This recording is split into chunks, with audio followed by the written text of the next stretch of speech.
चलिए भाई शुरू कर दिया, ठीक है। तो अभी फाइनली एक बार पहले मैं मुद्दा शुरू से आपको बता देता हूँ ताकि आपको एक बार रिकॉल भी हो जाएगा कि मैटर था क्या ईरान इजराइल का, है ना। अब देखो, अगर बात करी जाए कि भाई मैटर है क्या, तो ईरान और इजराइल के बीच में आपको 3 तिथि याद रखनी है। सबसे पहला जो अटैक करा वो भैया इजराइल ने ही करा, और इजराइल ने सबसे पहला अटैक करा है 1 अप्रैल 2024 को, ठीक है। इस 1 अप्रैल 2024 के अंदर सबसे पहले इजराइल ने एक गलत काम ये करा कि ईरान का दूतावास बना हुआ था सीरिया। मेरी बात समझिएगा, ये देश है ईरान, बेटा इस ईरान का दूतावास कहाँ बना हुआ था? सीरिया। सर सीरिया में कहाँ बना हुआ था? तो सीरिया की राजधानी डेमस्कस में। बेटा यहाँ पर इजराइल ने सबसे पहले हमला करा। अब इजराइल ने जो हमला करा इसमें 13 लोग मरे। इस 13 लोगों के अंदर 2 उनके सेना के प्रमुख थे ईरान, ये याद रखिएगा। तो जब ये लोग मरे तो उसी दिन ईरान ने एक स्टेटमेंट जारी कर दिया था कि हम बदला लेंगे, लेकिन उसने कोई डेट नहीं बताई थी। उसने लोगों को भटकाने की भी कोशिश करी। इसने क्या करा कि एक जो क्या कहते हैं गुल्फ ऑफ होर्मुज है, यानी होर्मुज का आप कह सकते हो कि घाट, तो वहां पर जब खाड़ी, उस खाड़ी से एक जहाज निकला इंडिया का, जिसकी खबरें आप अखबार में पढ़ रहे होंगे कि एक लड़की को वापस छोड़ दिया है, तो उस क्रू पे टोटल सदस्य 23 थे, उसमें 17 भारतीय थे। तो सबको ये लगा कि ईरान ज्यादा से ज्यादा क्या कर लेगा, ईरान इजराइल का जो जहाज है उसको रोक लेगा और रोकने के बाद परेशान करेगा। लेकिन ईरान ने खतरनाक काम ये कर दिया कि बेटा 13 लोग मरे थे, तो इसने 13 अप्रैल को करीब करीब 300 ड्रोन अटैक कर दिया। किसके ऊपर? इजराइल के ऊपर। यानी सबसे पहला अटैक इजराइल ने करा, जवाबी कार्रवाई ईरान ने करा, और ईरान ने जो 300 ड्रोन इस्तेमाल करे, इस ड्रोन का नाम था शहीद, SHAHED। तो भाई अब इस ड्रोन के पास में भी क्या हुआ कि सारे ड्रोन के अटैक को इजराइल ने रोक लिया, क्योंकि इजराइल के पास में क्या है? आयरन डोम। उस आयरन डोम ने सारे अटैक रोक लिए। यहाँ तक तो कहानी ठीक थी। इस कहानी के बाद में सबसे बड़ा मोड़ तब आया जब ये कहा जाने लगा कि अब इजराइल को बड़प्पन दिखाना चाहिए। पहला 1 तारीख को तुमने कर दिया, 13 तारीख को हमने हमला कर दिया, खत्म करते हैं बात को। लेकिन यहाँ पे बेंजामिन नेतान्याहू की अंतर्राष्ट्रीय छवि में दिक्कत पड़ रही थी। अगर कोई ऐसा व्यक्ति हो जो बहुत तेज दौड़ने में धावक हो और वो छोटी सी रेस भी हार जाए तो उसकी कितनी बेइज्जती होगी। तो बेंजामिन की इमेज पे एक फर्क पड़ रहा था कि भाई ये तो कह के बदला लेने वाला, वही सबका बदला लेगा फैसल, गैंग ऑफ वासेपुर वाला। तो भैया बेंजामिन नेतान्याहू ने अमेरिका के आग्रह करे जाने के बावजूद भी अटैक कर दिया दोबारा से। और इसने अटैक कब करा है वो डेट बड़ा मजेदार है, वो डेट मत भूलना। वो डेट है फ्राइडे की 19 तारीख की। अब आप कहोगे सर बार बार इस डेट पे आप इतना जोर क्यों डाल रहे हैं, तो मजा आएगा। पहले तो जरा ये देखो, ये है इजराइल के 9वें प्राइम मिनिस्टर, इनका नाम है बेंजामिन नेतान्याहू। बेंजामिन नेतान्याहू जो है ये खुद आर्मी में रह चुका है बंदा, ये बात ध्यान रखना। और ये माना जाता है बहुत अच्छा नेता नहीं है। अभी आपने देखा होगा कि इनके युद्ध की वजह से इजराइल की जो आवाम है वो आवाम इनका विद्रोह कर रही थी कि आप युद्ध रोक दो। लेकिन सबसे बड़ी बात यह है 2 लाख करोड़ का छोटी सी अर्थव्यवस्था के अंदर डिफेंस पे खर्च करने को लेकर के ये मामले में बहुत तेज आती है, कट्टर मतलब जवाब देने के मामले में। क्योंकि इसके आसपास जॉर्डन से लेके लेबनान से लेके जितने भी हैं सब इस्लामिक देश हैं, तो उनसे अकेले टक्कर लेने वाला ये आदमी है। अच्छा आप बगल में देखो ध्यान से, तो बेटा ये है खमीनी। अब तुम कहोगे खमीनी क्या है, तो ये 1939 से सत्ता में है, मतलब ये जब पैदा हुए उसके 10-5 साल के बाद ये बन गए पहले राष्ट्रपति। कहाँ के? ईरान के। मैं उसी ईरान की बात कर रहा हूँ, आ जाओ। मैं उसी ईरान की बात कर रहा हूँ जहाँ से आपने पढ़ा होगा कि मेसोपोटामिया सारी सभ्यताओं का जन्म हुआ। भाई आपने अगर लूसेंट लगाई है तो आपने सुना होगा कि ईरान से, है ना, पर्शिया से, सब फारस से सभी सभ्यताएं निकली। कहा जाता है कि भैया हम लोग की मेसोपोटामिया सभ्यता के ही एक अंश हैं, ऐसी थ्योरीज हैं। कुछ लोग कहते हैं हम कहाँ से आए हैं, सेंट्रल एशिया से आए हैं, कुछ लोग कहते हैं कि रशिया से आए हैं, कुछ लोग कहते हैं आर्यंस ऑलरेडी यहाँ पर थे, बाहर से कोई नहीं आया है। यहाँ पे सिद्धांत सुने होंगे।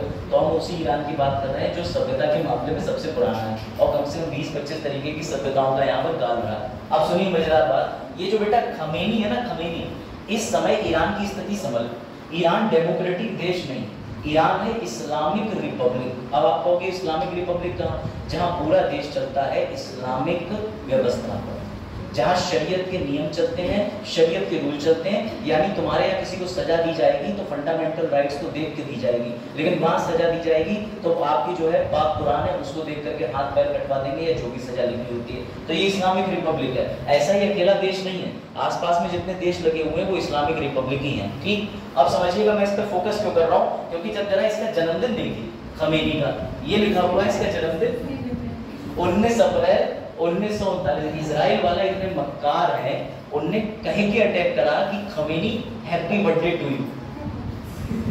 ये समझ रहे हैं, ये सबसे मतलब खमेनी को उसके बर्थडे पे 85 साल के दादाजी को, इनके पर पोते पोते सब कुछ अभी मौजूद है, इन्हें सबसे बढ़िया तोहफा मिला, इजराइल ने 19 तारीख को इनके ऊपर अटैक कर दिया। अच्छा, अब ये भी समझा जा रहा है कि इजराइल ने अगर अटैक करा तो ईरान कमजोर नहीं है। इजराइल कह रहा है हमने मिसाइल मार दी, अटैक सक्सेसफुल रहा, लेकिन ऐसा नहीं है। ईरान ने भी दावा करा है कि इनने मिसाइल मारी, लेकिन इन्होंने हमारे जिस एयरपोर्ट के पास में मिसाइल मांगी, भैया हमारा जो पावर था जो मिसाइलें रोक लेता है, जिसे इंटरसेप्टर कहते हैं, तो उसने मिसाइलें रोक ली। अब आइए और आगे समझ लेते हैं। तो इसको मत भूलिएगा, ईरान के इस समय भैया ये हैं जो भी हैं, इनको वहां पता क्या कहा जाता है, लो इनको पढ़ लो क्या कहा जाता है, रहबरे इनकलाब। जैसे यहाँ प्रेसिडेंट है तो वहाँ प्रेसिडेंट नहीं है, शरीयत के अकॉर्डिंग पद चलते हैं, तो भैया हुसैनी खमनी को कहते हैं रहबरे इनकलाब। अच्छा, पाकिस्तान से एक शब्द कायदे आजम किसको कहा जाता था, जिन्ना कहते थे। अच्छा चलो भाई, अब आ जाओ वापस, ठीक है। अब ये देखो मेन चीज ये है शहीद 136। अब आप कहोगे शहीद 136 क्या, तो सबसे पहले इजराइल ने जब अटैक करा तो इजराइल ने तो भैया दाग दिए थे अपनी सबसे पहले 2 मिसाइलें, लेकिन ईरान ने जो भी 13 तारीख को अटैक करा उसने 300 ड्रोन मिसाइल छोड़े थे, वो ये रहे शहीद। याद रखिएगा, ईरान से इजराइल की दूरी करीब करीब बाई रोड जाओगे तो 2414 है, लेकिन हवा से जाओगे तो 1723 है, और ये जो ड्रोन है इसकी क्षमता है 2000 किलोमीटर की। ये रहा,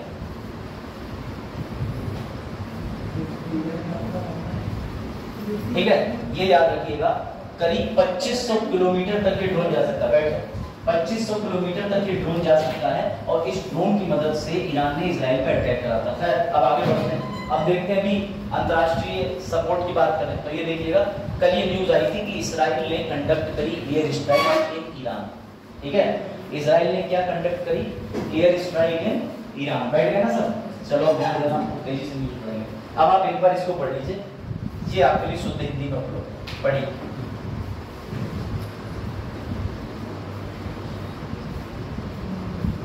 इजराइल ने ईरान पर शुक्रवार सुबह करीब 6 बजे भारतीय समय के मुताबिक मिसाइल ड्रोन से हमला किया। एबीसी न्यूज, एबीसी जो है अमेरिका का आधिकारिक न्यूज चैनल है, ठीक है। अमेरिका अधिकारियों के हवाले से इसकी जानकारी कि ईरान के शहर, बेटा ये शहर मत बोलना, इस्फहान, आपको ये पीसीएस से लेकर के और अलग अलग एग्जाम में इस्फहान पर्टिकुलरली पूछा जाएगा कि अटैक के दौरान किस जगह पर यूरेनियम साइट पर अटैक करा, तो आपको क्या बोलना है, इस्फहान। कहाँ पर, इस्फहान। ये रहा, एयरपोर्ट के पास धमाके की आवाज सुनेगा, ये देखिए। अब यहाँ पे तो आपको विजिबल नहीं क्योंकि वीडियो सेंस लिए गए, लेकिन छोटे छोटे तरीके के इन्होंने सब डाल दिए। अब समझिएगा ये ध्यान से कि ईरान ने इजराइल के अटैक को फेल कैसे करा, उसके लिए ये मशीन जिम्मेदार है। इसका नाम है बाबर 373। बेटा ये बाबर 373 जो इसकी खासियत ये है, ये 300-400 किलोमीटर से आती हुई मिसाइल को पहले से ही भांप लेती है, और भांपने के बाद एक और मिसाइल छोड़ के उसको वहीं हवा में इंटरसेप्ट कर देती है, यानी वापस से जवाबी कार्रवाई में नस्ते नाबूद कर देती है। ये बात ध्यान रखना। तो हो सकता है ये पूछ लें कि बेटा ईरान ने किस तरीके से इजराइल के 19 अप्रैल के अटैक को रोका, तो ये उनका एयर डिफेंस सिस्टम है जिसका नाम है बाबर 373। ये बात मत भूलिएगा। अब देखिए ध्यान से, ये रहा ईरान, ये रहा इजराइल। पता है प्रॉब्लम क्या हो गई, प्रॉब्लम सबसे बड़ी ये हो गई है, अब अगर ईरान ने अटैक करा तो भैया इसकी मिसाइल उड़ के जाएगी Iraq, Syria, Jordan, Iraq, Syria, Jordan. अब समस्या ये है, इराक कह रहा है बेवकूफों मेरी जान के पीछे क्यों पड़े हो। अच्छा, इजराइल भी आप जो है इजराइल को हल्के में मत लेना, इजराइल के पास तो व्यवस्था है ही है। इन लोगों ने एक काम और कर रखा है, इस ईरान आ जाओ बेटा, इस ईरान ने ना ये काम कर रखा है कि यहाँ सीरिया में, यहाँ लेबनान में, यहाँ जॉर्डन में और यहाँ इराक में इसने प्रॉक्सी साइटें बना रखी हैं। प्रॉक्सी साइटों का मतलब कि जब तक हम ईरान से कोई मिसाइल दागेंगे उसकी जगह हमारा लेबनान का हिजबुल और हमास को इनका तैनाती है जॉर्डन के पास में, तो इन्होंने आतंकी संगठनों को सारा एम्यूनेशन दे रखा है। ये कह रहे हैं कि जब तक हम इधर से अटैक करेंगे तुम करो, लेकिन अब मजे की बात सुनो, ये बिदक गया, ये कह रहा है मैं इसका साथ दूंगा। मतलब पहली बार ऐसा देखने को मिला है कि इस्लामिक कंट्रीज की एकता भी टेक्नोलॉजी के सामने विफल हो गई। ये सब इस्लामिक कंट्री हैं, लेकिन इजराइल का सपोर्ट देने के लिए जॉर्डन तैयार है। कह रहा है तुम लोगों का युद्ध बहुत देख चुके, बार बार में तुम्हारे युद्ध की वजह से अर्थव्यवस्था हमारी गिर रही है, लोग हमारे मर रहे हैं और तुम बैठ के तमाशा कर रहे हो। अब सुनो सऊदी अरेबिया क्या कह रहा है। सऊदी अरेबिया कह रहा है कि इधर मिसाइल चलेगी तो इधर भी तो गिर सकती है, हम भैया कोई मिसाइल किसी तरीके के नहीं देखेंगे, हम तटस्थ रहेंगे। अब इसमें एक प्रॉब्लम और हो गई। प्रॉब्लम ये हो गई कि जॉर्डन ने बेमतलब में यहाँ पे जो मिसाइलें आ रही थी, जो मिसाइल इसके ऊपर से आई, जॉर्डन ने अपनी तरफ से मिसाइल को खुद ही न्यूट्रलाइज कर दिया। मतलब अपनी मिसाइल फायर करके उन्होंने ईरान की मिसाइल को फेल कर दिया। तो इजराइल कह रहा है ये भी बढ़िया, लड़ो तुम आराम से। अब ये ध्यान रखिएगा कि ईरान जो है, ईरान के साथ में दो देश खड़े हो जाएंगे, ये मत भूलना कभी भी। सबसे पहला, अब यूएसएसआर तो रहा नहीं, 31 दिसंबर 1991 के बाद तो कौन है? रशिया। और ईरान का दूसरा सपोर्टर कौन है? चाइना का दोस्त। अगर ये तीनों एक हो गए, अगर ये तीनों, वैसे भी साइबेरिया पाइपलाइन बिक चुकी है रशिया से चाइना। मेरी बात समझना, चाइना के पास में रशिया की प्राकृतिक गैस का सीधे सीधे सप्लाई है। और बेटा ये जो ईरान और जितने भी ये पास के देश है, मेरी बात समझने की कोशिश करना, अंतर्राष्ट्रीय संबंध में ये 60% पूरी दुनिया को तेल देते हैं। तो जरा तुम बुद्धि लगाओ, चाइना वर्ल्ड में ऑयल नेचुरल गैस सप्लाई पे हावी हो जाएगा। और चाइना यही करना चाह रहा है कि ऐसा वॉर हो, रशिया इसे सपोर्ट करे, हम रशिया को सपोर्ट करें, क्योंकि चाइना रशिया दोनों एंटी अमेरिकन है। ये बात समझिएगा, अगर ये वर्ल्ड वॉर 3 हुई तो इंडिया का तो मात्र 1.1 लाख करोड़ रुपए का व्यापार में फर्क पड़ेगा। इंडिया के लिए समस्या आ जाएगी, इन्फ्लेशन आ जाएगा, क्योंकि हमारा बहुत सा सामान जो है वो जहाजी मार्ग से होके जाता है, आता है। तेल तो चलो हम रशिया से ले लेंगे, रशिया हमें तेल दे रहा है, हमने एडवांस में बहुत तेल ले भी रखा है। अभी तो हम भैया $60 प्रति बैरल ले रहे हैं, फिर हमारे पास $100 प्रति बैरल का रेट हो जाएगा। लेकिन प्रॉब्लम ये है कि अगर रशिया चाइना एक हो गए तो समस्या ये आ जाएगी, तेल की नेचुरल गैस की सप्लाई बाधित कर देंगे ये, और उसके बाद बहुत बड़ा मेजर समस्या देखने को मिल जाएगी। तो इस समस्या से तोड़ने के लिए बेटा याद रखना, इजराइल का साथ देने के लिए इधर अमेरिका है, और अभी इंडिया न्यूट्रल है, ये ध्यान रखना, इंडिया न्यूट्रल है। इंडिया ने बिल्कुल नहीं कहा कि हम तुम्हारे साथ हैं या इसके साथ हैं। ईरान ने भी इस बात पे इंडिया की तारीफ करी कि चलो भैया ठीक है, तुम लड़ना नहीं चाह रहे तो हम तुम्हारे जो 17 क्रू मेंबर है वो वापस कर दे रहे हैं, सबको हम भेज देंगे। और वैसे भी मैंने आपको बताया था कि वियना कन्वेंशन है अंतर्राष्ट्रीय संबंधों पे, उसका अनुच्छेद 23 है, जो ये कहता है कि अगर कोई भी जो नेवी होती उसके क्रू को अटैक नहीं करा जाएगा, खिलाया पिलाया जाएगा, संभाल के रखा जाएगा। तो इस वजह से क्रू को वापस करना पड़ेगा। अब देखिएगा आगे चल के की समस्या आगे क्या हो सकती है, वो ये चीज समझिएगा। ईरान ने बेटा इस जगह पे अटैक करा, और साफ दिखा देते हैं, अब साफ ये देखना,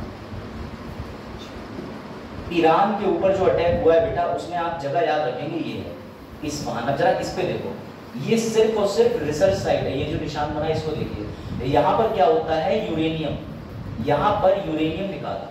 यूरेनियम किसके लिए काम करता है? तो भैया ये न्यूक्लियर रिएक्शन में फ्यूल का काम करता है। इसकी मदद से शुद्ध भाषा में समझो न्यूक्लियर बॉम्ब बनाते हैं। अब इजराइल ने, पता है इजराइल क्या कह रहा है? इजराइल ने अपने यहाँ खड़े कर दिए हैं गांव के खेत में कौवे भगाने वाले पुतले। तो तुम कहोगे वो क्यों खड़े कर दिए? तो कह रहा है इससे तो गीदड़ धमकी नहीं, हम तुझे एहसास कराना चाह रहे हैं कि देख तेरे कितने डीप स्टेशन में घुस के अटैक करा है, और अगर ज्यादा हीरो बनने की कोशिश करी तो अब की बार सीधे तुम्हारी न्यूक्लियर साइटों को उड़ा देंगे, बख्शा नहीं जाएगा। तो ये इजराइल सीधे कहना चाह रहा है कि देखिए हमारी मजबूती, तुम्हें क्या लग रहा है तुम्हारे सबसे मजबूत प्रोजेक्ट पे हमने अटैक करा है, और वास्तव में यहाँ से तो यूरेनियम निकाला जा रहा है, एक्टिविटी हो रही है। अगर इससे थोड़ा बहुत भी ये लोग इस पे अटैक कर देते, ये देखो ये यूरेनियम वाले प्लांटों पे, जैसे ये बताया तो जा रहा है कि एक आध मिसाइल यहाँ मारी है, अगर इस पे कर दें, इस जगह पे कर दें, तो फिर न्यूक्लियर वॉर हो गया और बचा ही क्या, फिर हैप्पी बर्थडे टू विश्व युद्ध तृतीय शुरू हो जाएगा मामला। ये देखो इस तरीके का तो है। याद रखिएगा ईरान माउंटेनियस एरिया है। अब ये माउंटेनियस एरिया का मतलब तुम्हारे हिमालय के पहाड़ नहीं है, यहाँ पे डेजर्ट वाले पहाड़ है, खतरनाक वाले, गर्म वाले, ठीक है। तो ये याद रखिएगा काफी गर्म तापमान रहता है। अब आपको एक चीज और दिखा दूं मैं इंटरेस्टिंग, इजराइल की आयरन डोम टेक्नोलॉजी आप जानते हैं, ये याद रखिएगा इजराइल ने कहाँ अटैक करा था, तो इजराइल ने जो सबसे पहले 1 तारीख को अटैक करा था, वो 1 तारीख को अटैक की जगह भी याद रखिएगा, Nevatim Israel air force base station, ठीक है, यहाँ पे करा था। सबसे पहले इजराइल ये मानता है कि ईरान जो है वो ब्रेन चाइल्ड है सारी आतंकी गतिविधियों का। उसका हमेशा से मानना है कि बाकी सब तो मोरे हैं, लेकिन मेन मास्टरमाइंड ईरान है। और क्यों ना आप डायरेक्ट इसी पे अटैक करें, जबकि उसे नहीं पता था कि वापस में ईरान रिटेलिएट करेगा। और ये ईरान से सीधे सीधे दौर, ऐसा नहीं कि ईरान से इसकी लड़ाई नहीं 1947 में हुई है, 49 में हुई है, अब तक 6 बार बैटल हो चुका है। तो 6 बार के बैटल में ये भी दुर्भाग्य है कि हर बार हारा ईरान, कभी यूएन ने इंटरफियर कर दिया। तो ईरान का ये मानना है कि हमास जो है ईरानी है उसका मास्टर, वो ईरान के खिलाफ उनको भी सपोर्ट करता है। ये बिल्कुल सत्य बात है, जितने ये बात बिल्कुल ठीक करें कि हमास को बिल्ड करने वाले या हिजबुल को जो भी है इन्हें बिल्ड करने वाले यही चीज है। चलिए अब एक चीज समझ लीजिएगा बड़ा इंटरेस्टिंग, कि अमेरिका ने अपनी आर्मी, अमेरिका कैसे मदद करेगी तो समझ लेना। ईरान को लग रहा है कि इजराइल हमारे ऊपर अगर अटैक करेगा तो हम अटैक को न्यूट्रल कर देंगे, ऐसा नहीं है बेटा। अमेरिका बहुत बुद्धिमान है। अमेरिका ने देख रहे हो ईरान के पास बिल्कुल बॉर्डर पे इन जगहों पे सारी फोर्स अमेरिका की। अमेरिका जिस देश से हाथ मिलाएगा या जिस देश से थोड़ा बहुत भी एंटर करेगा उसकी सीमाओं पर अपनी आर्मी रखता है। तो एक ही खतरा है ईरान को कि मिडिल ईस्ट के अंदर 8 देशों में अमेरिकी सेना बैठी हुई है, सीरिया में अलग बैठी, इराक में अलग बैठी। अगर ये इजराइल का साथ देंगे, जो कि देना ही देना पड़ेगा, इन्हें शुरू से ही इजराइल का सपोर्ट प्राप्त है और ये इजराइल को सपोर्ट करती है अमेरिका खुद, ये बात समझ लेना। क्योंकि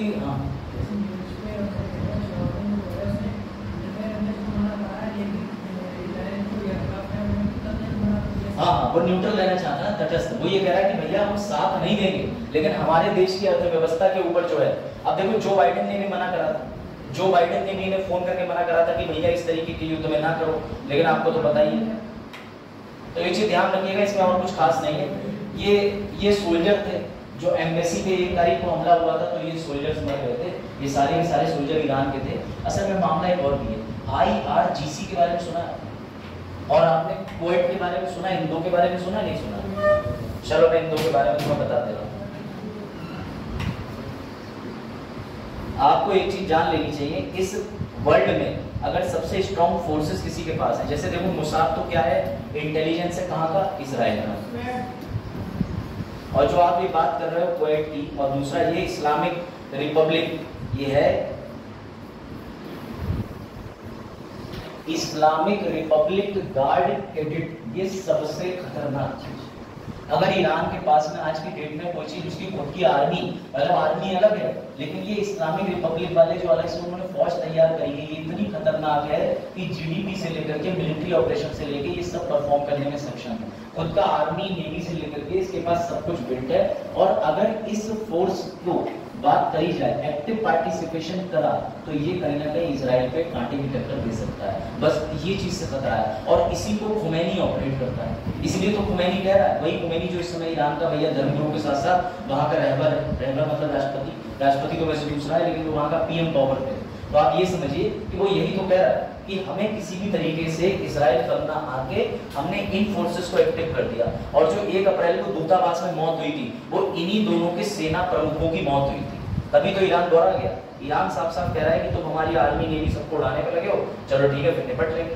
तो फिलहाल इस न्यूज में इससे ज्यादा कुछ नहीं है, लेकिन शेयर बाजार में गिरावट आना लाजमी है, क्योंकि आपको पता होना चाहिए कि इस तरीके के वॉर से ट्रेड पे फर्क पड़ता है, और ट्रेड पे फर्क पड़ेगा, जाहिर सी बात है ट्रेड मार्केट पे पड़ेगा। इलॉन मस्क का एक कल ट्वीट बड़ा वायरल हो रहा था कि एक दूसरे पर रॉकेट मत छोड़ो, दोनों लोग मिलकर चांद पे रॉकेट छोड़ो। तो भैया वो इसलिए कह रहे थे क्योंकि उनका टेस्ला का 30% शेयर गिर गया। तो वो क्योंकि ऐसे वॉर के समय पे लोग बैठे हैं टीवी भी लेकर के कि भैया वॉर देखेंगे, कौन किसके पास समय है इंपोर्ट एक्सपोर्ट पे, कहीं सामान स्टॉक जमा हो जा रहा है, कहीं कोई समस्या आ रही है, तो ऐसे समय पे अर्थव्यवस्था चरमराई जाती है। खैर अभी ये मामला और लंबा चलेगा, मैं आपको बता दूं, ये बात ध्यान रखिएगा। लेकिन इन दोनों की लड़ाई के बीच में ये ध्यान रखिएगा कि अमेरिका और USSR होने के, अब समझिए भारत का क्या है। तो भारत पे कोई खास समस्या नहीं। भारत का 1.1 लाख करोड़ का कारोबार है दोनों देशों से। ये 1 लाख 1 करोड़ के कारोबार में देख लो क्या आता है। भारत ईरान को क्या क्या भेजता है, ध्यान रखना बेटा, क्योंकि ये प्रश्न पूछे जाएंगे कि हम ईरान को क्या क्या सप्लाई करते हैं। चाय, कॉफी, चीनी, ये हम भेजते हैं, और बदले में उनसे क्या लेते हैं, तेल। हमें चाहिए तेल, तो भैया चाय, कॉफी, चीनी ईरान को हम बेचते हैं, जिससे हमें बेनिफिट हो रहा है। करीब 1.1 लाख करोड़ के आसपास का व्यापार होगा। तो ये 1.1 लाख करोड़ का व्यापार है, उसमें भैया नुकसान होने की संभावना है। और इतना ही करीब ये देखो, इन्होंने ये बताया है कि अब हम सिर्फ यही सामान नहीं, कई तरीके के इलेक्ट्रिकल व्हीकल और भी इलेक्ट्रिकल चीजें भी हाल में ईरान के साथ कर रहे थे। और मैंने आपको बताया था कि जब से चाबहार पोर्ट बन रहा है तब से ट्रेड में और फायदा ही पहुंचता है। इराक से भी हमारा ट्रेड बहुत बढ़िया है, 89,000 करोड़ रुपए का इजराइल के साथ है। आप देख लीजिए, उनसे तो 1.1 लाख करोड़ का ईरान से, लेकिन इजराइल से भी 89,000 करोड़ रुपए का व्यापार है। तो ये व्यापार जो है बेटा, इसकी वजह से चालू खाते पे प्रभाव पड़ जाएगा। मैं चालू खाते का मतलब आप समझे कि जब भारत अन्य सभी देशों से आयात निर्यात करता है तो उसको रेगुलेट चालू खाते से ही करा जाए। तो चालू खाते पर अगर फर्क पड़ेगा तो इतना भारत को जिंदा लॉस है। और भारत वैसे भी इन देशों के साथ में व्यापार बढ़ाना चाहता है, क्योंकि इस समय भारत डिफेंस से लेकर कई सारी परियोजनाओं में इन्वेस्ट कर रहा है। और भारत को एक सबसे बड़ा रिस्क और, अगर रशिया वॉर पे चले गए, ये सबसे अंदर की मैं तुम्हें बात बता रहा हूँ, मान के चलो, मेरी बात समझिएगा, ये आगे का भविष्य है। देखिएगा, ये तो कंपैरिजन है कि किसकी आर्मी ज्यादा स्ट्रांग है, ये कंपैरिजन तो अभी देखेंगे। लेकिन आप एक सबसे बड़ी चीज समझिएगा, इंडिया के साथ में क्या बुरा हो जाएगा। इंडिया के साथ बुरा ये हो जाएगा कि अभी रशिया बनाम यूक्रेन चल रहा है। अभी हम रशिया से युद्ध के हथियार नहीं खरीद पा रहे, कैसे खरीद लेंगे, देश खुद वॉर पे। और रशिया का सब्स्टिट्यूट क्या है जिससे हम वॉर पे हथियार खरीदते हैं, इजराइल। अगर इजराइल ईरान के साथ युद्ध पे चला गया तो हमारी फिर से डिफेंस टेक्नोलॉजी वीक हो सकती है। अब इन दोनों बात का पता फायदा कौन उठाएगा और वापस से हम पे अटैक कौन कर सकता है, एग्जैक्टली चाइना। ये प्रॉब्लम इंडिया के साथ कि एक तरफ या तो तुम अपने डिफेंस को मजबूत बना लो, या तो तुम अपने डिफेंस को बचा के चल लो। अगर जरा सी भी चूक हुई और दोनों ही देश चले गए, ये हमारी बैकएंड फोर्सेस चली गई काम पे, तो भैया हमारे पास हथियार के मामले में पिछड़ जाएंगे, जिसका फायदा उठाएगा चीन। इसलिए इंडिया के पास में ये टेंशन की बात है। और ये देख लीजिए, दैनिक भास्कर न्यूज़पेपर के अंदर निकला था, आई थिंक दैनिक भास्कर का ये बेटा, उसमें बड़ा अच्छा कंपैरिजन दिया था, तुम खुद देख लो कि कौन कितना मजबूत है। इजराइल के पास में सैनिकों की संख्या देख लीजिए,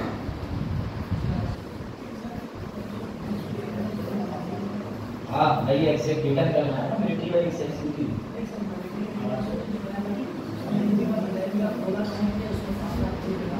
ये सही है। इजराइल में डिफेंस का खर्चा आगे है 2 लाख करोड़ का, टेक्नोलॉजी आगे है, लेकिन जनसंख्या इतनी ज्यादा नहीं है भैया। ये देखो इधर, इनके पास में 6,70,000 सैनिक है मात्र, ईरान के पास 11,80,000 सैनिक हैं। मैंने इसलिए कहा ना, और वो भी Islamic Republic guard core cadet वाला जो है वो तो अलग है मामला। और समझिए, बस सबसे बड़ा अंतर कहाँ पे आ जाता है, डिफेंस बजट में। ये कितने पे सीमित है, 83,000 करोड़ मात्र, ये कितने पे, 2 लाख करोड़ पे। लो और चीजें कंपेयर कर लो। इनके पास टैंक कितने, इजराइल के पास 1370, ईरान के पास, मैं आपको ये दिखा रहा हूँ कि ईरान किन चीजों में स्ट्रॉन्ग है। लेकिन जितना मतलब जिसके साथ होगा उसके साथ अंतर्राष्ट्रीय संबंध भी आगे चल रहा है। अमेरिका ऐसे ही किसी का हाथ नहीं पकड़ता। अगर ईरान बहुत मजबूत होता, अमेरिका न्यूट्रल रहता। ये बुद्धि लगाए। 64 जहाज इन पे, 101 जहाज उस पे, 612 एयरक्राफ्ट इजराइल पे, 551 ईरान पे। एयरक्राफ्ट के हमले में इजराइल बहुत टॉप है, ये ध्यान रखना। तो भैया दोनों देशों के डिफेंस बजट की अगर बात करें तो मैं तुम्हें बता चुका हूँ, और ये जो है ग्लोबल फायर पावर नाम का है। अब आज का प्रश्न तुम्हारे लिए है कि इजराइल की राजधानी क्या है। बहुत बेसिक प्रश्न, लेकिन मजेदार प्रश्न। बिल्कुल सही उत्तर बताया है ओनार बालक और बालिकाओं ने, जेरूसलम। बेटा इसका उत्तर जेरूसलम है। जिसे नहीं पता जेरूसलम क्या है, कोई बात नहीं, पढ़ लिया तो। चलो भाई आगे शुरू करें। एक इंपॉर्टेंट न्यूज निपट गई। मैंने इजराइल ईरान डेली शुरू से कवर किया है। ईरान इजराइल में कोई क्वेश्चन गलत नहीं होना चाहिए, ठीक है। 1 अप्रैल, 13 अप्रैल, 19 अप्रैल, 13 सैनिक मरे तो 13 अप्रैल को सबसे पहला अटैक इजराइल ने करा दूतावास पे, बदले में ईरान ने करा। फिर इनने 19 तारीख को क्यों कर दिया, क्योंकि खमैनी का बर्थडे होता है 19 तारीख को। बर्थडे गिफ्ट सबसे अच्छा दिया, बोले लो जे आया बर्थडे गिफ्ट लो। हाँ, ये बर्थडे गिफ्ट सीधे दिल को छू गया है कृष्णपाल जी। चलो अब भाई ये ध्यान दीजिएगा, इस बार हो रहा है 18वीं लोकसभा के चुनाव हो रहे हैं। चलिए जरा बताइए कि 4 राज्यों में भी चुनाव देखने को मिल रहे हैं। हाँ, 18वीं लोकसभा 543 सीटों पर चुनाव हो रहा है। पर सर सेंट्रल विस्टा तो बन गया था बेटा, वो अभी लागू नहीं हुआ। उसमें सबसे पहले एक परिसीमन आयोग बनेगा। परिसीमन आयोग बनके जनसंख्या की जो कैपिंग है उसको गणना करने के बाद जो सीटें बढ़ेंगी उसके चक्कर में हमने एडवांस बुकिंग करके रखी है, पहले ही बिल्डिंग बना। समझ गए। अब बताइए जरा इस लोकसभा के साथ कौन से 4 राज्य हैं? तो लिख लो आंध्र प्रदेश, PPP ओडिशा और लास्ट में सिक्किम। बेटा ये 4 राज्यों के चुनाव है, इनको भूलिएगा मत किसी भी सूरत हाल में कि इन 4 राज्यों के अंदर इनके अपने विधानसभा चुनाव भी, यानी ये भी देखने को मिलेगा कि एक स्कूल के अंदर 2 ईवीएम मशीन रखी हुई हो, एक में व्यक्ति जाकर के डालेगा राज्यसभा वाला, सॉरी आपके राज्य के विधानसभा वाला, और एक में डालेगा लोकसभा वाला, तो एक जगह पर 2। अच्छा चलो, क्या पीलीभीत में ऐसी वोटिंग संभव है कि आधी आज हो जाए, आधी 10 दिन बाद हो जाए? ये बहुत जटिल प्रश्न है। मैं हाँ, और कह दो क्या बोले, एमसीसी लगेगा, फिर तुम बाद में एसी गायब करके वक्त घूमोगे पुलिस को।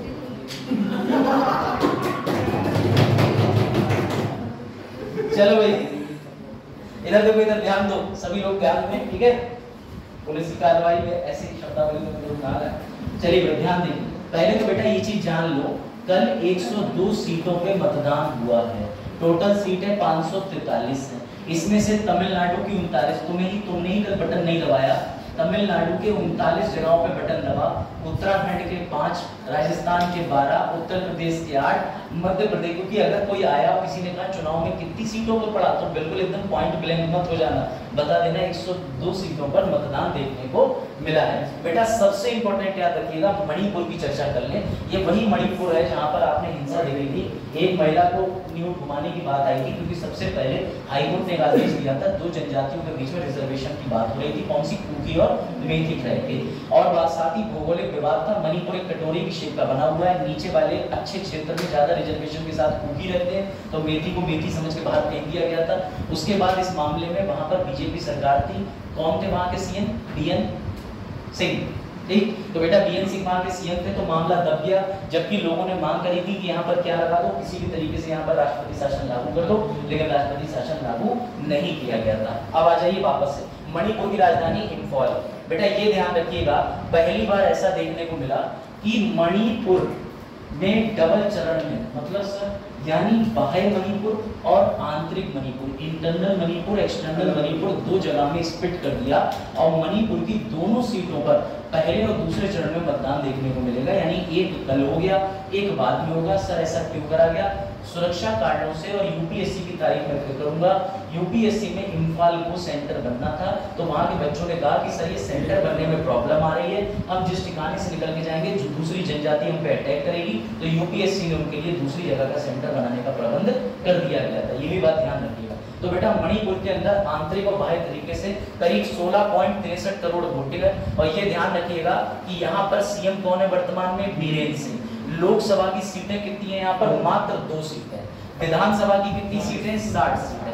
मणिपुर की जनसंख्या कितनी है? तो भैया देख लो, ये है 2,85,05,794। अब आ जाइए, अब इस बार एक और चीज देखने को मिली, कितने लोग, ये लोग कितने लोग मानते हैं कि इस बार मातृ वंदनी और पता नहीं कौन कौन से बिल लाने के बाद सर महिलाओं की भागीदारी बढ़ी। पहली बात तो वो बिल भी लागू नहीं हुआ, ये समझ लो, वो बिल भविष्य के लिए है। लेकिन सबसे इंपॉर्टेंट चीज है, आप खुद अपने आप देख लो कि 1625 प्रत्याशी खड़े हुए हैं चुनाव में, तो उसमें से 1491 पुरुष हैं, मात्र 134 महिला। ये भागीदारी दिखाता है चुनाव के अंदर महिलाओं के, और प्रश्न चिन्ह उठाता है कि खुद पार्टी महिलाओं को देती क्यों नहीं है टिकट। तो महिलाओं की तो भैया जो मतलब महिलाओं का प्रतिनिधित्व है उसे बढ़ाने की मांग कर रहे हो, वो अपने आप बढ़ जाएगा, लेकिन सबसे पहले तुम बुद्धि लगा के खुद महिलाओं को ज्यादा टिकट क्यों नहीं देते? तुम टिकट ही ज्यादा नहीं दे रहे महिलाओं को। 1625 प्रत्याशी की अगर बात करें बेटा, तो 1491 तो पुरुष है, और 134 महिलाओं में भी जान पूछ करके कुछ महिलाएं ऐसी हैं जिन्हें पता हमारी सीट नहीं निकलेगी, लेकिन 1-2 जगह 2-4 जगह खड़ी कर दी गई है, लो भैया महिला है, खड़ी हो जाओ। तो ये समझिएगा, तो ये चीज आपको ध्यान रखनी है बेटा। पहले चरण में कितनी जगह पे वोटिंग हुई? 102 पे। किन किन राज्यों में हुई तुम्हें याद रखना है? तमिलनाडु, उत्तराखंड, उत्तर प्रदेश, राजस्थान और मध्य प्रदेश। चलो भाई, अगली न्यूज जो है वो तुम्हारे आहार से रिलेटेड है। सर आप कहोगे किस तरीके से? तो अगर तुम्हारे घर में अभी बहुत छोटा 6 महीने का बच्चा हो, ठीक है, तुम्हारे दीदी मौसी रिश्तेदारी खुट्टा जो हो, तो बेटा इस चीज का पूर्ण ध्यान रखें कि नेस्ले कंपनी जो कि स्विट्जरलैंड की कंपनी है बेटा, स्विट्जरलैंड में ये गैर सरकारी संस्था है जिसका नाम है पब्लिक आई। क्या नाम है उसका? पब्लिक आई। और साथ ही में international baby food action network, इन्होंने मिलकर खुलासा करा है किसका? तो भैया इन्होंने नेस्ले की सेरेलैक का खुलासा करा है। क्यों? क्योंकि नेस्ले ने कर दी है सबसे बड़ी बदतमीजी किस बात की? आज के दैनिक जागरण में बहुत बढ़िया कवरेज दी, पढ़ना। उसने कहा कि भारत का सेरेलैक का डिब्बा उठाया और हमने चरण के घर से तो डिब्बा उठा लिया भारत में, लेकिन हमने अफ्रीका, लैटिन अमेरिका, इन जगहों पे सेम सेरेलैक सेम डिब्बा उठाया, तो ताज्जुब जान के ये हुआ कि भारत के उत्पाद में 3% चीनी मिली हुई, लेकिन अमेरिका में शुगर 0%। क्योंकि साइंटिफिक तौर से माना जाता है कि जो बच्चे होते हैं उन्हें इतनी कम उम्र पे जो शुगर है वो नेचुरल हो, केला खिलाओ तो नेचुरल शुगर मिल जाएगी, लेकिन इस तरीके की केमिकल वाली जो शुगर है वो नहीं देना चाहिए, क्योंकि ये इन्वॉल्व करती है भैया क्या है कि भाई मोटापा बढ़ाने में, आगे चल के डायबिटीज होने के लक्षण हो सकते हैं। मैंने कहा डायरेक्ट शुगर खाने से डायबिटीज हो जाती है, जेनेटिक भी होती है, लेकिन याद रखिएगा नेस्ले पे आरोप लगे हैं कि ये अन्य देशों के अंदर अपने हिसाब से मानकों में परिवर्तन कर रहा है, तो ये सबसे बड़ी खबर है। इतना ही एक चीज और देखिएगा, ये रहा। अब यही चीज इथियोपिया और थाईलैंड में, मजे की बात सुनो, भारत में अगर 3% हो गया 3 ग्राम, तो इथियोपिया के अंदर बेटा, थाईलैंड के अंदर 6 ग्राम है। तो सवाल ये पूछा जा रहा है कि जब यही चीज जो है वो अमेरिका के अंदर बेची जा रही है तो उसमें कोई शुगर नहीं, लेकिन इथियोपिया में तुम बेच रहे हो तो भैया 6 ग्राम, उत्तर प्रदेश में तुम बेच रहे हो, इंडिया में बेच रहे हो तो भैया 3 ग्राम, तो ये तुम्हारा क्या तरीका? ऐसा क्यों कर रहे हो? और ये बात अभी की नहीं है, आप कोई भी प्रोडक्ट ले लोगे, चाहे वो एक बर्गर से लेकर के KGFC का मतलब कहीं का भी हो, ठीक है, या चाहे आप कोल्ड ड्रिंक बॉटल ले लो, अमेरिका और यहाँ के टेस्ट में आपको अंतर देखने को मिलेगा। क्यों? क्योंकि वहां पर मानक सख्ती से पूरा होता है। तो इससे एक चीज निकल के आई है, और वो चीज आपको याद रखनी है कि बेटा कंपनियां किसी प्रकार के स्टैंडर्ड को नहीं मान रही है। ये 2 तरीके के तराजू सेट कर दिए हैं। पहला इन्होंने सेट कर रखा है डेवलपिंग और दूसरा विकसित यानी कि डेवलप्ड, यानी इसमें अलग मानक चला रही है और इसमें अलग चला रही है। अब इन दोनों मामलों के मैटर हो, जब कभी इंडिया के अंदर मैटर होगा तो FSSAI देखेगी, भारत के अंदर हमारा भैया बहुत खाद्य मंत्रालय की 2-4 बॉडी है वो देखेगी, इसके अलावा मामला कोर्ट में नहीं होगा। लेकिन समस्त देशों का मामला कौन सी संस्था देखेगी, कोई बता सकता है? बताओ। स्विट्जरलैंड का मामला, इथियोपिया का मामला, ये सब कौन देखेगा? तो याद रखिएगा एक संस्था है, उसको बोलते हैं फूड एंड एग्रीकल्चर ऑर्गेनाइजेशन। ये इस मामले को पूरा देखेगी और इस मामले के अंदर चेक करेगी। अब तुम्हें मजे की बात सुनो, भारत ने भी FSSAI 2011 खुद की टीम बना के भेज दी कि सेरेलैक का मार्केट से सारे डिब्बे उठाओ और चेक करो, अगर सही पाई गई वेल लो इंडियंस। अब देखते हैं कि ये बचते हैं कि नहीं, लेकिन नेस्ले भी बहुत बड़ा वाला है, इसने भी कल एक ट्वीट कर दिया, इसने कह दिया कि हम पूरी तरीके से अंतर्राष्ट्रीय मानक जितने भी हैं उनका अनुपालन करते हैं, चाहे पे कोई भी जांच करा ले। अब देखना है कि ये झूठ बोल रहा है या FSSAI की कोई रिपोर्ट निकलती है कि नहीं निकलती है, लेकिन मामला अंतर्राष्ट्रीय है तो भाई इसकी जांच में सत्यता होनी चाहिए। चलो, जैसा कि आपको पता है कि इजराइल की जो भैया नौसेना जो गल्फ ऑफ हॉर्मुज में गई थी, उस 17 मेंबर, टोटल क्रू के जो मेंबर थे वो 23 थे, 17 भारतीय थे बेटा। उस भारतीय में एक जो थी ये महिला थी, और ये बहुत अच्छा काम करा कि बाकी लोग भी वहां पर रुके हुए शिप में, उनकी बात हो रही, मौसम खराब है, इस वजह से जहाज को भी निकाला नहीं है, लेकिन सबके परिवार से फोन पर बात हो रही, सब सुरक्षित है, कोई टेंशन की बात नहीं है। इस महिला को पहले निकाल के घर भेज दिया, इनका नाम है बेटा एन टेसा जोसेफ। कल कोचीन पहुंचे, कोचीन यानी कि तो भैया ये अपने घर पहुंच गई हैं। और याद रखिएगा क्या चीज तुम्हारे घर क्यों पहुंचेंगे, तो ये याद रखिएगा, ठीक है। ईरान से एस जयशंकर जी ने बात करी थी, भारत के विदेश मंत्री जी ने बात करी, ईरान से बात करी, इजराइल से, तो उन्होंने साफ साफ कह दिया कि टेंशन की कोई बात नहीं है, हम पूर्ण रूप से आपका समर्थन करते हैं क्योंकि आपका युद्ध में कोई रोक नहीं। और ये जहाज भी जो है ना, देखो भारतीय क्या करते हैं, मर्चेंट नेवी में जाने का बड़ा शौक है, 2 तरीके के लोग, भारतीयों में भी बिहारी और यूपी हर जगह मिले, तो ये हर जगह पहुंच जाते हैं। मतलब अगर चंद्रयान 3 मिशन हो रहा था तो उसमें कोई बिहारी खुदाई करते हुए कह रहा होगा भाई जान हटियो जरा, थोड़ा सा हम खुदाई कर लेंगे, तुम कैसे है, आप तो पहले से ही, वो देखो हमारी बीबी और 2 का बड़का और चुका बच्चा, तो ये समझिएगा भारतीय हर जगह। तो इन्हें गल्फ ऑफ हॉर्मुज में 17 भारतीय निकले 23 में से। चलो भाई अब आ गया, कितनी बार आएंगे। हाँ, माओवाद का खतरा, अब देखो माओवाद सबसे पहले शुरुआत कहाँ से, तो चीन के अंदर माओ त्से नाम का एक व्यक्ति था, उसी ने सरकार के खिलाफ नीतियां जो है मतलब विद्रोह करा था। तो माओवादी आज भी क्या है, ये कहते हैं कि सरकार ने हमारे जंगल छीन लिए, सरकार ने हमारी संपत्ति छीन ली, सरकार हमारे खिलाफ है, ये जंगल वन इत्यादि संसाधन इस पे मानव का कब्जा हो, हमारा कब्जा हो, हमसे हमारा पैतृक निवास छीन रहे हैं। तो बेटा इसके विरुद्ध विचारधारा जो होती है ऐसे माओवादी बन जाते हैं। अभी एक और रिपोर्ट भी आई है, उसमें 29 माओवादी मार दिए हैं 2023-24 में, जो कि सबसे बड़ी संख्या है डायरेक्ट। और कल तो मजाक मजाक में झारखंड में फायरिंग के दौरान चेक करने के दौरान एक माओवादी का सिर खोल दिया, कह रहे धोखे से मर गया। हाँ, जो आप बात कह रहे हो छत्तीसगढ़ में ऐसी घटना 2012-13 में हुई थी, जब 37 मार दिए एक ही साथ एक ही दिन में। तो याद रखिएगा, क्या वल्लभ, तो याद रखिएगा माओवाद के खतरे की बात करें तो अब सरकार ने सीधी कार्रवाई करना शुरू कर दी है। देख लीजिएगा, सरकार कह रही है कि हम सारे माओवादियों को जड़ से उड़ा देंगे।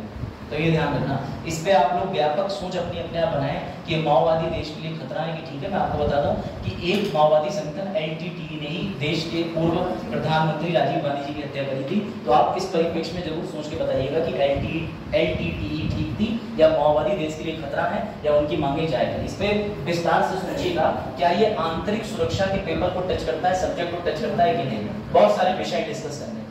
चलो भाई, व्यापार की स्थिति की बात करें तो ये इंडिया के लिए गुड न्यूज है, क्योंकि इंडिया के लिए सबसे बड़ी बात है कोविड के दौरान हमने चीजें बहुत ज्यादा इंपोर्ट कराना बंद कर दी थी, तो उसमें समस्या की बात थी।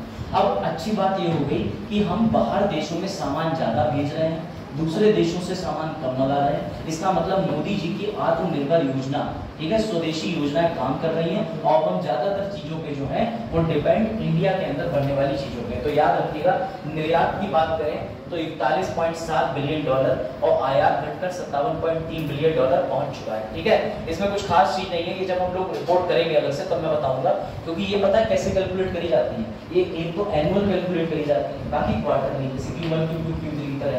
तो याद रखिएगा, इसका सीधा प्रभाव देखने को मिलता है चालू खाते पे। खुशी की बात है कि हम चालू खाते में जितना कमा रहे हैं उससे कम खर्च कर रहे हैं, तो ये इस समय चिंता की बात नहीं है। ये अच्छी बात इसलिए क्योंकि अब देश में कोविड नहीं है, इमरजेंसी नहीं है, आपातकाल नहीं है, लेकिन फिर भी हम चीजों पे खुद पे डिपेंड है और हम ज्यादा से ज्यादा चीजें बाहर भेज रहे हैं, चालू खाते में पैसा ज्यादा आ रहा है, खर्चा कम हो रहा है। तो ये देश के लिए इस समय अच्छी स्थिति है, ये ध्यान रखिए, है ना। बाकी विश्व की स्थिति की अगर बात करें तो ठीक है, विश्व की स्थिति के अंदर इन्होंने ये कहा है कि जिस तरीके के युद्ध चल रहे हैं बेटा, ऐसे युद्ध में जो मैंने बात बताई थी कि चीन से खतरा बढ़ सकता है अगर विश्व की बात करो, क्योंकि पश्चिमी देशों की जितने भी वेस्टर्न यूरोपियन कंट्रीज हैं, इन सब ने कहीं ना कहीं मामला बैलेंस करने की कोशिश करी थी, भले विभिन्न संस्थाएं हैं। अब यहाँ पर एक चीज और है जिसे पिन पॉइंट करा जाएगा। आपको मैंने एक बात बताई थी, प्रथम विश्व युद्ध के बाद कौन सी संस्था बनी थी, जरा बताओ भाई। लीग ऑफ नेशन बना था 1 जनवरी 1920 को, लेकिन ये क्यों बना था, ताकि क्या ना हो सके। अब ये तो हो गया था, तो इसके बाद क्या बनाया गया, क्या बनाया गया, यूनाइटेड नेशन बनाया गया ना 24 अक्टूबर कब बना, 1945 को, ताकि क्या ना हो सके। अब ये तो हो रहा है भाई। वर्ल्ड वॉर 3 कल जरा सा बच गया, मुश्किल से 67 किलोमीटर से, अगर वो हल्के से थोड़ा बहुत 67 किलोमीटर पे सही जगह टारगेट कर देते तो अगर विश्व युद्ध। अब ये बताओ, और इस बार जितने भी प्रस्ताव आए हैं यूएन की सुरक्षा परिषद में, एक नहीं माना, ना रशिया ने, ना इजराइल ने, ना ईरान ने, ना किसी ने। तो तुम्हें नहीं लगता इस समय विश्व की स्थिति में यूएन का तो वजूद ही खत्म हो गया। अब क्या होगा, तो ये द हिंदू एक कटाक्ष कर रहा है कि बेटा तुम्हारे भी वापसी के दिन आ रहा है। बहुत तुमने 193 देशों को जोड़ के और रैंकिंग बना दी कि भारत सिर्फ 0.9% पैसा देता है, ज्यादा अमेरिका देता है, फिर चीन देता है, जापान देता है, हम जो कह रहे हैं वो होगा। अब लोग कल अब धरे के धरे रह गए तुम। तो बेटा ये बात है, ये विश्व में इन्होंने बताई, क्योंकि हर जगह देख रहे हो स्थिति खराब चल रही है। अब एक और विवाद है और ये विवाद लास्ट है, फिर आगे क्वेश्चन आंसर पे चलते हैं। ये बड़ा प्यारा विवाद है। अभी तक भारत जाना जाता था गांधी जी की सभ्यता को बनाए रखने के लिए, कि हम ना, अगर मान लो सुरभि और शिवांशी लड़ते तो ये कहेंगे सर आप हमारी तरफ, ये कहेंगे सर हमारी तरफ। मैं कहूँगा ना, मैं विवाद की मतलब मैं अलग, ठीक है, तो मैं कहूँगा मैं अलग सेपरेट, ठीक है। तो अभी तक ये बोला था।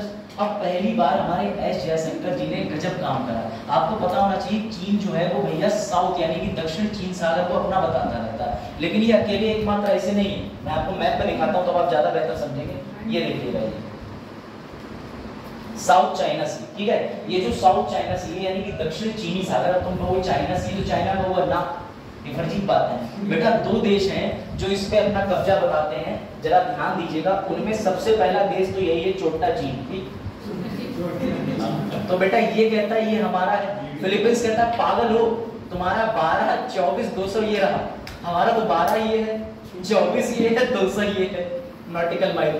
तो बेटा ये फिलीपींस जो है ना, ये अपना कब्जा बताता है कि ये हमारा है, हमारा है। तो अभी तक इंडिया क्या कहता था, इंडिया इस पूरी कंट्रोवर्सी के अंदर बेटा इंडिया बोलता नहीं था। लेकिन अब क्या हुआ कि फिलीपींस के अंदर कौन पहुंचते हैं, देश के विदेश मंत्री एस जयशंकर साहब। वो खुल के पता क्या कहते हैं, कहते हैं अंतर्राष्ट्रीय समुद्री सीमाओं, अंतर्राष्ट्रीय समुद्री विधियों का पालन करना चाहिए। चीन तुम्हें सबक लेना चाहिए और तुम फिलीपींस के क्लेम पे बैठ के पीसफुल तरीके से बात कर लो, क्यों फालतू की बातें कर रहे हो। तो पहली बार इतना मजबूत हम हुए हैं कि अब हम तटस्थ नहीं है, अब हम खुल के विरोध कर रहे हैं और चीन का विरोध करना बहुत जरूरी है, इस बात को ध्यान रखिएगा। और ऐसा पता है इंडिया ने क्यों करा, इंडिया ने इसलिए करा है कि अभी पहुंच गए थे शहबाज शरीफ सऊदी अरेबिया, सऊदी अरेबिया के मोहम्मद बिन सलमान के पास में दोनों लोग बैठे क्या कह रहे हैं, कश्मीर के मुद्दे पे पाकिस्तान से हल करके बात निकाल दे। अब इंडिया भी कह रहा है कि देखो तुम्हारी औकात तो सिर्फ सऊदी तक जाने की, सबसे पाकिस्तानी, और हमारी औकात देखो तुम, हम फिलीपींस और चाइना दोनों के बीच बैठ के कह रहे हैं कि चाइना औकात में रहो।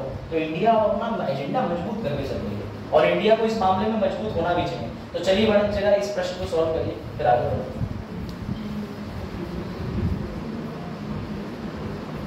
बताइए किसी भी सीट पर लोकसभा चुनाव एक से अधिक चरणों में नहीं हो सकता। सर हमने मणिपुर का भी आपने केस देखा, आंतरिक उपाय, तो पहला वाला किस काम जरूरत है। चलो तो पहला वाला जो उत्तर है बेटा ये तो क्या हो जाएगा, मैं आपको बता दूं। दूसरा वाला पॉइंट बताइए, दूसरा वाला हो सकता है, इसका हमने देखा है मणिपुर में हर चरण की मतगणना और परिणाम अलग अलग आएंगे। जैसे कल, रुक जाओ, जैसे कल यूपी का चुनाव हुआ, शायद कल यूपी का इलेक्शन हो गया 19 अप्रैल को पीलीभीत का, तो आज तो पता चल जाएगा कौन जीता, अब पता चलेगा। हसीन ट्रैप में बेटा याद रखना, वोट कभी भी हो, लेकिन जो वोट का रिजल्ट है सभी जगहों का वो कब आएगा,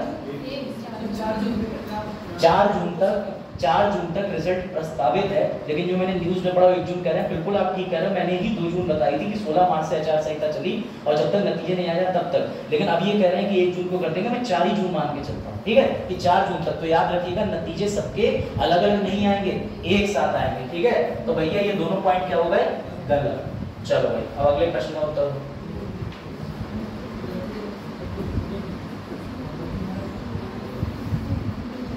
हाँ भाई बताओ, करो यूपीएससी सॉल्व कंसेप्चुअल क्वेश्चन। भाई बताइए WHO शिशु आहार में चीनी मिलने के विरुद्ध है। हाँ भारत सरकार थोड़ी चीनी मिलाने की अनुमति देता है, हाँ यही समस्या है, ये डिस्कस मैंने नहीं करा क्या ये मिलने के विरुद्ध है, तो भैया ये भी विरुद्ध है। क्योंकि मानक कौन बनाता है, तो यही बनाता है WHO वर्ल्ड हेल्थ ऑर्गेनाइजेशन। और दूसरी बात ये भी है थोड़ी चीनी मिलाने की अनुमति भारत में, लेकिन इतनी नहीं है कि तुम 3 ग्राम मिलाओ यहाँ और दूसरे में, मतलब वही वाला बात होती कि हमारा पौधा ना जाओ तुम्हारा पौधा कहने बस।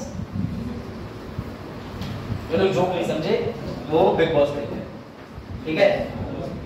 चलो बेटा मेंस का क्वेश्चन ये है, इसको जरूर तुम लोग लिख के लाओगे, नोट करो, क्योंकि कल छुट्टी है, ठीक है। अब कल छुट्टी है तो जाहिर सी बात नहीं, कल छुट्टी नहीं है कल संडे है।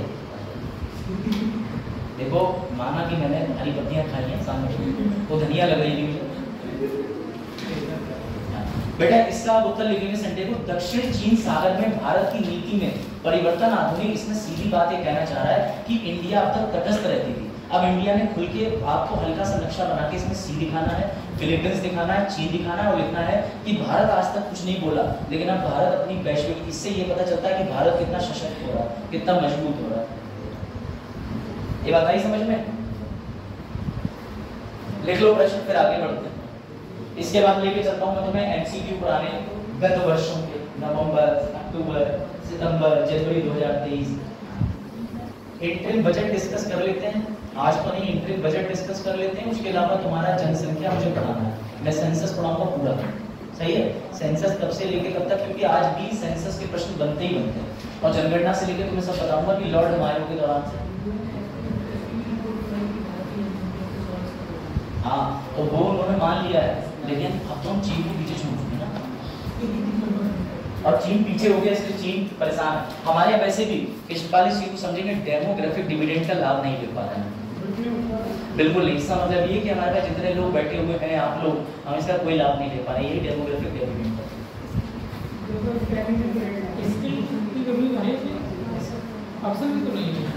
यही तो सबसे बड़ी बात है कि यहाँ सरकार अवसर ही नहीं दे रही है।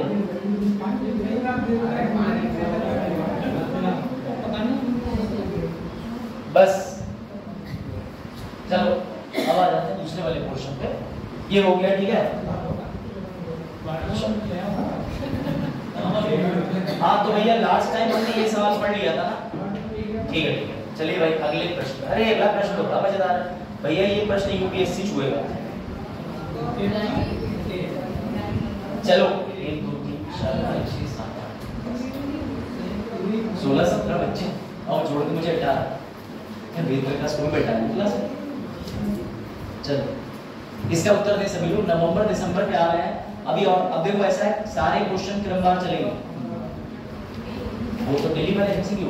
हाँ ये बात बहुत अच्छी है, जो मैं डेली एमसीक्यू करा रहा था मंडे को पूरे वीक के कराऊंगा, क्योंकि आज सैटरडे हो गया। अब अगर आज के मैं कराऊंगा तो टाइम जाएगा, लेकिन मंडे को मैं स्टार्टिंग के 20 मिनट में पूरे हफ्ते के वन लाइनर वाले क्वेश्चन कराता हूँ, जिसमें पूरे फैक्ट डिस्कस करता हूँ, वो ले आऊंगा। सही है, आपका भी याद खत्म, पूरे हफ्ते का रिवीजन भी हो जाएगा, क्योंकि छुट्टियां होती है बीच बीच में। इसका उत्तर दीजिए बच्चों। हाँ क्या कोप 28 कहाँ गई? हाँ कोप 27 गुड।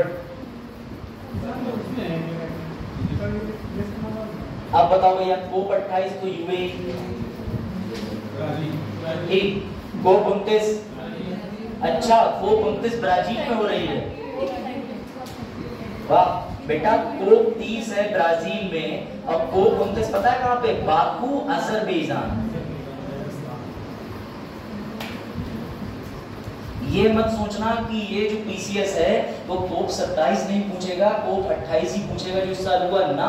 ये गुस्ताखी मत करना, वो तुमसे दादा बाबा ताऊ सबका नाम पूछेगा, ठीक है। ये ध्यान रखना बेटा, ये लो इसके बारे में पढ़ो, याद रखिएगा। ये पर्यावरण के परिप्रेक्ष्य में होती है। इसको करवाने के लिए क्या कारण है? तो इसको करवाने के लिए कारण जिम्मेदार है यूएनएफसीसीसी भैया, संयुक्त राष्ट्र का convention, United nation convention framework on climate change, जलवायु परिवर्तन पर होने वाली कॉन्फ्रेंस ऑफ पार्टीज की ऐसी मीटिंग है।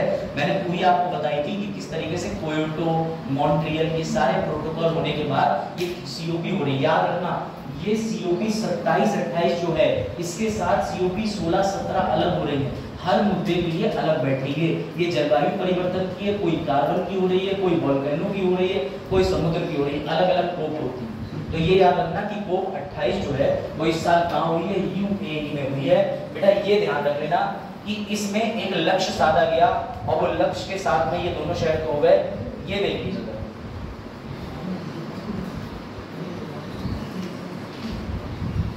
100 से अधिक देशों ने चरणबद्ध, बेटा इसमें 100 से अधिक देश बैठे थे जिन्होंने चरणबद्ध यानी क्रम से अनुसार, ठीक है, रूप से समाप्त करने के लिए कोप 28 समझौते का समर्थन किया।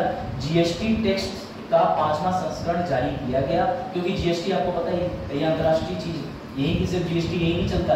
सबसे पहले कहाँ लगा था जीएसटी? जुलाई 2017 को दिया, उससे पहले कहाँ से लिया था? सर इसलिए क्वेश्चन मेरा मेंस का है। हाँ हाँ पूछिए पूछिए। हाल ही में कोप 28 में बैठक हुई थी, 29 मामलों में हुई थी। हाँ वो तो बोल इसका प्रभाव वर्तमान इसमें किस प्रकार है? इसका क्या ऐसे में महत्वपूर्ण होता जा रहा है? अगर आप इसके प्रभाव की बात करो तो इसका प्रभाव हमें देखने को सीधे सीधे मिल गया। जैसे आप इंसिडेंट का जिक्र कर रहे हैं कि एक तो यूएई में जो कराई गई, तो यूएई पे सीधा सीधा प्रभाव आप देख लो कि यूएई को सबक लेना चाहिए कि उनके यहाँ कोप 28 कोई उन्होंने क्या करा, उन्होंने ये इनका एलिगेशन लग रहा है कि उन्होंने तेल के समझौते के लिए अपने यहाँ प्रस्तावित कराई, और इसका प्रभाव उचित उनमें ये पड़ना चाहिए था कि जलवायु को लेकर सहज हो, लेकिन कल ही उनके यहाँ क्लाउड सीडिंग की वजह से पूरी बाढ़ आ गई है। तो मुझे लगता है कि इसका कोप 28 का प्रभाव अभी तक देश के ऊपर नहीं पड़ा, ना ही कोई मानक पूरा करना है, वरना नेट जीरो का लक्ष्य 2070 तक नहीं रखते, और कोप 28 में हर साल लक्ष्य ही बढ़ाए जाते हैं कि विकासशील 2045 तक, विकसित 2037 तक। मुझे नहीं लगता इसका अंतर्राष्ट्रीय रूप से अभी तक कठोरता के साथ पालन हुआ। इसमें कुछ आप जोड़ना चाहें जोड़ सकते हैं। जलवायु परिवर्तन को रोकने के लिए होता है ये। बस प्रभावहीन है। प्रभावहीन है, इसका कोई प्रभाव नहीं। यही बात मैंने भी पढ़ी, यही बात आपने पढ़ी। इसका अगर 1 भी % प्रभाव होता तो भारत जलवायु समस्याओं से ग्रस्त नहीं हो रहा होता। इसीलिए हमने भी पहले सबमिट भी करी थी मुंबई के अंदर बैठ के, क्योंकि जलवायु परिवर्तन के जनवरी 2024 में करी गई। ठीक है, बजट तो होगी ना, ये इसका अनुपालन नहीं होता। इसका अनुपालन क्या होता है कि आप ये समझिए, सबसे बड़ा इसके लिए जो जिम्मेदार वो डेवलप्ड नेशन है। वो डेवलप्ड नेशन इधर उधर से जलवायु बस वो उसका आरोप लगाते हैं, उसका आरोप लगाते हैं। अब आप उसी कॉज पे आ गए जो मैं हमेशा से मानता हूँ, बिल्कुल ठीक है कि डेवलपिंग और डेवलप्ड का मतलब डेवलप्ड जो देश है वो सीधे कहते हैं हमारे लिए जरूरी कार्बन क्रेडिट की व्यवस्था में उन्होंने खरीदने का इंतजाम बना लिया। बंद नहीं करेंगे, लेकिन तुमसे खरीद के कार्बन क्रेडिट से और उत्सर्जन करेंगे। चलो भाई आगे आ जाओ। लो भाई ये याद रखना, यूएई में होनी है। तो यूएई जो है उसका निर्माण कब हुआ? तो संयुक्त अरब अमीरात बना था 2 दिसंबर 1971 को अलग अलग राजाओं ने। अब इनमें राजाओं ने, इनमें कहते हैं क्राउन प्रिंस। ये क्राउन प्रिंस है बेटा, याद रखना, इसके अंदर सऊदी नहीं आता, वो अलग व्यवस्था है। ये 6-7 जो है अबू धाबी, दुबई, शारजाह, आजम, उमरल, जो इस नीचे नाम लिखे। ठीक है, एक लिखा है रास अल खैमा। इसकी ट्रिक मैं बता दूंगा फोन पे, या नहीं बता सकता। ठीक, तो बेटा हाँ, इसकी ट्रिक मैंने इंटरनेट पे पढ़ी थी थोड़ी देर, तो मैं भी ऐसे विचलित हो गया था कि ऐसी ट्रिकें क्यों बनाते हैं। तो बेटा याद रखिएगा कि ये जो 7 हैं, इन 7 अमीरातों में, हाँ ये जो 7 अमीरात हैं, ये 7 अमीरात इस समय अपनी पावर्स को साथ में साझा करते हैं। और आप मान के चलिए कि ये क्राउन व्यवस्था जो है ये आपस में बांटते ही है। और ये जो यूएई है, इन सभी सातों राजाओं के अंदर रैंडम रूप से किसी एक राजा को बना दिया जाता है यूएई का पूरा करता धरता। मतलब जो वो बोलेगा, वो जीजा जी जो बोलेंगे वो सभी साले मानेंगे। समझ गए बात को? तो ये ध्यान रखना, इस तरीके से है यूएई। इसका तो उत्तर ही दे दिया, ये मैं आपको पढ़ा चुका हूं। मैं बेटा लकड़ी बांस जंगल से ले जाने के परमिट की समस्या को दूर कर दिया। इसके लिए बन चुका है नेशनल ट्रांजिट पास सिस्टम। और इस समय वर्तमान में कौन है हमारे पर्यावरण मंत्री केंद्र के? भूपेंद्र यादव। चलो भाई इसका उत्तर दो। इसका उत्तर बहुत आसान, फटाफट में।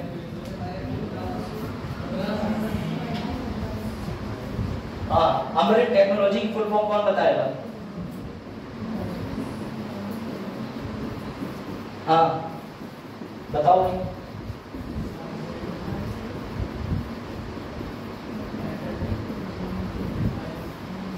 By Indian technology. ठीक है, याद रखना, इसके लिए जिम्मेदार है आईआईटी मद्रास, भूलना मत। इसने एक, आप कह सकते हैं, आपने देखा टिल्लू पंप, हाँ ये होता है उसका टिल्लू पंप देखा, तो बेटा जैसा टिल्लू पंप होता है वैसा बनाया है। इसमें शायद फोटो होगा, इसके बाद में भी दिखा दूंगा। तो बेटा इन्होंने ये अमृत अमृत अमृत अमृत नाम की टेक्नोलॉजी का, देखो आर्सेनिक से मैं बता चुका हूँ बातें। आर्सेनिक से बीमारी होती ब्लैक फुट। ब्लैक फुट ये कृषि गतिविधियों से आ जाता है, एवं भैया बैदरिक और फ्रॉक से, चट्टानों से आर्सेनिक आ जाता है। इसकी वजह से तुम्हारे किसानों के हाथ पैर देखना कभी कभी उंगली तक गल जाती है, जो उनके जो ये हाथों की लकीरें हैं, तो भैया पूरे हाथ चौड़े चौड़े हो जाएंगे, सब काली काली भर जाती है, एकदम हमेशा हाथ परमानेंट रहते हैं और बहुत कठोर हो जाते हैं। वो आर्सेनिक के प्रभाव से होते हैं। अब हथौड़ा छेनी चलाने से तो हाथ कठोर होते ही हैं, लेकिन ब्लैक फुट और ये जो समस्या है वो इसकी वजह से होती है। आईआईटी मद्रास ने करा, आईआईटी मद्रास सुर्खियों में रहता है। इसकी स्थापना खुद 1961 में हुई। याद रखिएगा, अब तक कितने आईआईटी हैं देश में? भारत में कितने आईआईटी हैं? 23। उत्तर प्रदेश एकमात्र ऐसा राज्य है जिसमें 2 IIT, IIT Kanpur, IIT Banaras. ये ध्यान रखना, ठीक है। तो बेटा कितने आईआईटी हैं? 23 हैं। एकमात्र तुम्हारा यूपी ऐसा है जिसमें कितने आईआईटी हैं? 2 आईआईटी। चलिए भाई इसका भी उत्तर दीजिए, ये भी कई बार डिस्कस हो चुका है। संध्याक है, उनको ना याद करें जिनकी आवश्यकता नहीं, ठीक है। हाँ हाँ इसमें आएंगे क्वेश्चन, लेकिन मैं अब आगे बढ़ जाऊंगा, इतनी एक्सप्लेनेशन नहीं होगी। लो इसका भी बताओ, ये भी आसान है।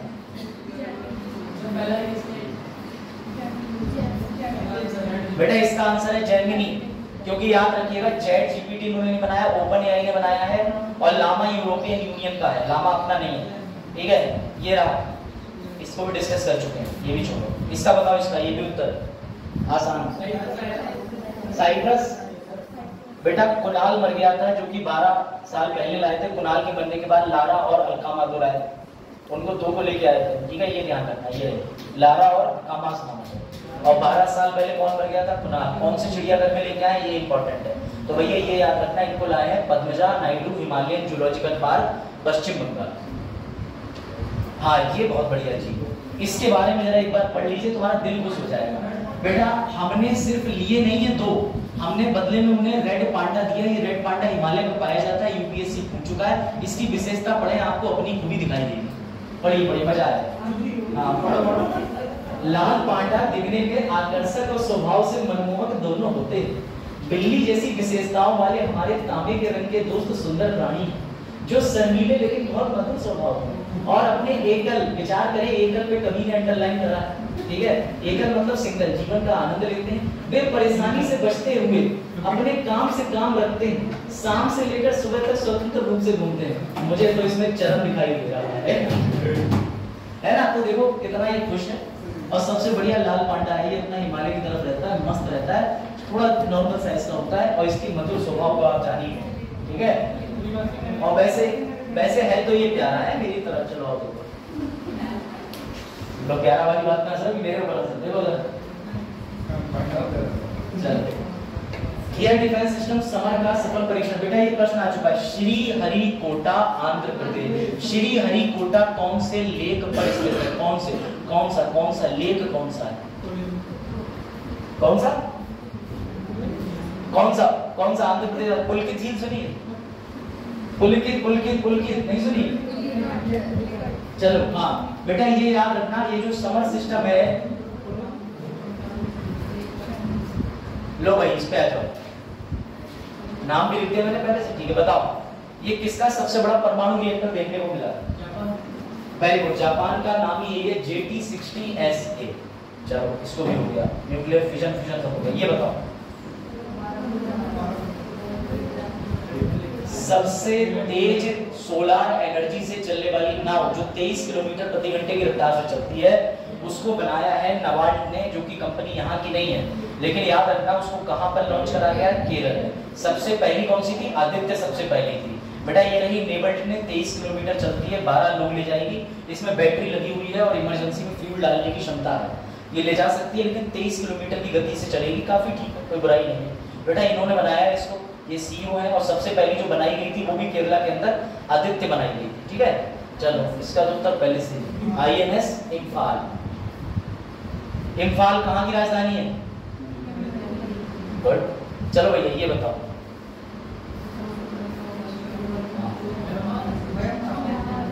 मिचोंग बताओ भैया। म्यांमार। बेटा याद रखना जितने भी चक्रवाती तूफान आते हैं सब महिलाओं के नाम पर रखे जाते हैं। डाकनी, ठीक है, अम्फान यही नाम है, अभी लिस्ट में देखिएगा इसमें, याद रखिएगा। मिचोंग का नामकरण किसने करा है? म्यांमार में। तो ये चीज ध्यान रखिएगा, ये रहा। अब इससे 5 राज्य प्रभावित हैं, ये आपको जानने की आवश्यकता है कि वो राज्य कौन कौन से हैं। तो बेटा राज्य को नक्शे पे देख लेते हैं, आसानी से याद रहते हैं। ये रहे नक्शे पर राज्य, ये देखिए। अगर ये उठा है, किस तरफ से उठा है? बे ऑफ बंगाल, यानी बंगाल की खाड़ी से। तो बेटा ये हवाओं के हिसाब से केंद्रित होते हैं कि हवाएं इसको चाहे तो बांग्लादेश की तरफ ले जाए, लेकिन ये हवाओं से ये प्रभावित हो रहा है उड़ीसा, आंध्र प्रदेश, पुडुचेरी, तमिलनाडु, अंडमान निकोबार। याद रखना यही राज्य प्रभावित हुए हैं, ये चीज ध्यान रखना। चक्रवात कैसे आते हैं? कई बार डिस्कस हो चुका है, टेम्परेचर, प्रेशर, ठंडी हवाएं, गर्म हवाएं। और ये याद रखना चक्रवात हमूम, इसका नामकरण ईरान के द्वारा करा गया। ईरान चर्चा में क्यों है? ईरान इजराइल के लिए। याद रखना मिथिली का बांग्लादेश, जैस्पर उत्तर पूर्वी ऑस्ट्रेलिया। तो बताओ भाई विली कहाँ का है? Very good.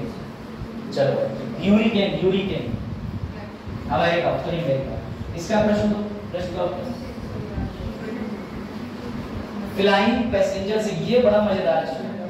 कभी तुमने ऐसा देखा है कि नाव पानी से 2-3 फीट ऊपर उड़ के हवा में चल रही? कभी ये देखा? कभी आपने सुना है कि हाइपर फॉइल? नहीं सुना? कभी देखा है कि नाव पानी की सतह से ऊपर उड़ के चल रही? सर ऐसा तो हमने नहीं देखा। अभी हमने एक प्रोजेक्ट जरूर देखा था, इसमें मैग्नेट का प्रयोग करके एक लूप बना रहे हैं, टनल बना रहे हैं, उसमें से पास करेंगे, लेकिन हमने नाव नहीं देखी। तो बेटा मुबारक हो। अच्छा अगर नाव पानी से थोड़ा ऊपर उठ के चलेगी तो नाव को लाभ क्या होंगे जरा बताओ? हाँ तेज चलेगी, गुड। फ्रिक्शन का अभाव हो जाएगा तो फिर वो कम घिसेगी। तो बेटा साइंटिस्टों ने यही करा। पहली बात तो याद रखना, स्वीडन ने कीर्तिमान दर्ज दिया। ये देखो, इसको बोला जा रहा है हाइपर फॉइल बोट। इसमें इन्होंने जिस टेक्नोलॉजी का इस्तेमाल करा है वो इन्होंने नीचे 2 तरीके के पर या पैर दे दिए। वो पैर ऐसे रहेंगे पहले नॉर्मल, नाव आराम से पानी में लैंड करेगी, लेकिन जब ये नाव पानी में उतर के चलना शुरू करेगी तो इसके जो फिन्स है नीचे वो ऐसे बंद हो जाएंगे और ये अपने आप रेज हो जाएगी। मैं तुम्हें दिखाता हूँ पूरा सिस्टम। तो ये बड़ा जबरदस्त चीज निकाली है इन्होंने। ये पैसेंजरों को लेके जाएगी बेटा, 30 यात्री ले जा सकती है।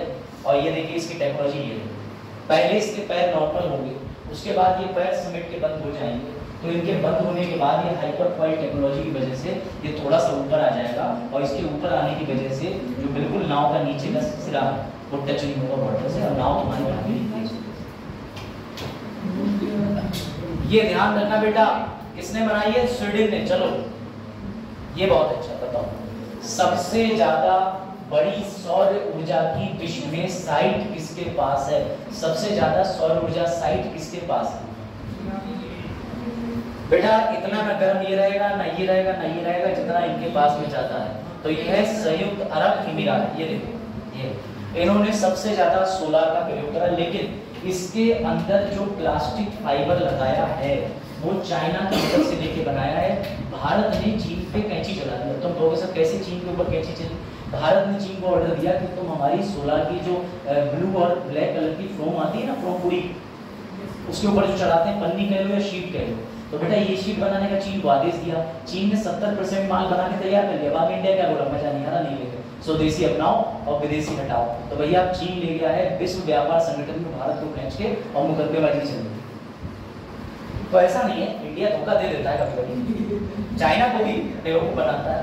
चलो चिकुनगुनिया किसके काटने से होता है? किसके काटने से होता है? असली तेज आम ना काटना। चिकुनगुनिया कौन सी गुनिया के काटने से होता है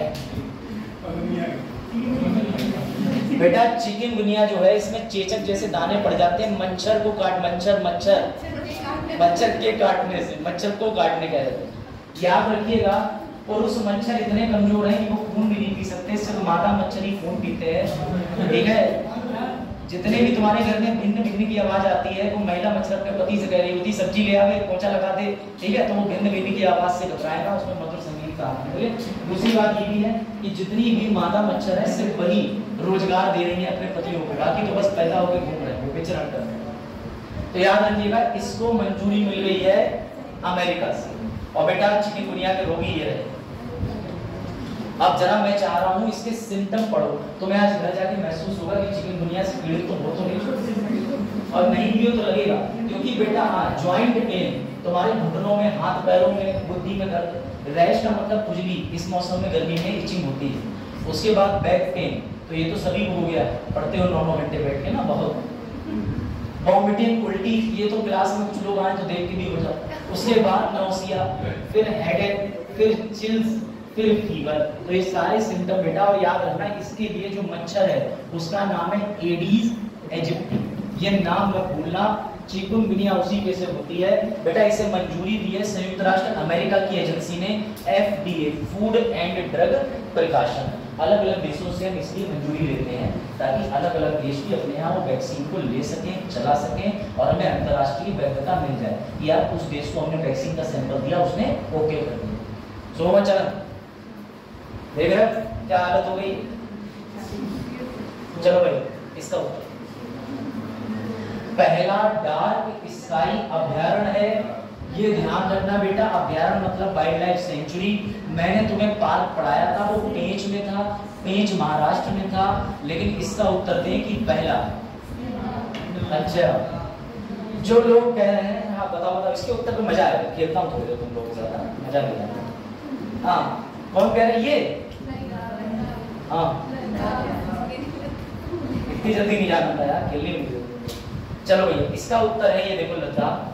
बेटा यहाँ समझिए कि इस पूरे जंगल के क्षेत्र में कोई ना अपनी मोटरसाइकिल की लाइट लेके जाएगा, ना कोई LED बल्ब लगेंगे, ना कुछ होंगे, पूरी तरीके से कृत्रिम ऊर्जा प्रतिबंधित होगी। सूर्य की नेचुरल प्रकाश आएगा, चंद्रमा का नेचुरल प्रकाश आएगा, घना जंगल होगा, उसके बीच में ये पूर्ण रूप से, क्योंकि लाइट पोल्यूशन भी एक चीज होती है, पढ़ना उसके बारे में याद रखना। तो ये कहाँ है? एल्ले गांव लद्दाख। चलो भाई ये बताओ मलेरिया की दूसरी वैक्सीन को मंजूरी दी। अपने यहाँ मलेरिया की बच्चों के लिए बेहतर वैक्सीन नहीं, अब बच्चों के लिए बहुत बेस्ट वैक्सीन आ गई जिसका टीका बचपन में ही दिया जा सकता है। तो बताओ ऐसी कौन सी वैक्सीन? बेटा जितने लोग ये कह रहे हैं R21 मैट्रिक्स M, वो बिल्कुल सही कह रहे हैं, क्योंकि इसका नाम है R21 मैट्रिक्स M। ये याद रखना बेटा, ये रहेगा इसमें। और ये याद रखिएगा, ये भी किसके संबंध में, लगभग मलेरिया एक मच्छर जनित बीमारी है। अफ्रीकी क्षेत्र में 5 लाख बच्चे, अफ्रीकी क्षेत्र में 5 लाख बच्चों की किसी कारण से मृत्यु हो जाती है। तो बेटा ये R21 मैट्रिक्स नाम की वैक्सीन दे दी गई है। और याद रखना, ये मलेरिया के प्रति इसी का एक पहला वर्जन और भी था, वो 21 में ले गया था मंजूरी। ये दूसरा वर्जन है मैट्रिक्स M। इसको डेवलप किसने करा है, ब्रिटेन ने। इसको बनाया किसने है, सीरम इंस्टीट्यूट ऑफ इंडिया ने, बच्चों में मलेरिया के रोकथाम के लिए। अब लोग मलेरिया के लक्षण भी पढ़ लो। जब तक सिम्टम ना पता चले फायदा क्या, ये भी सिम्टम पढ़ के लगेगा कि यही रोग है।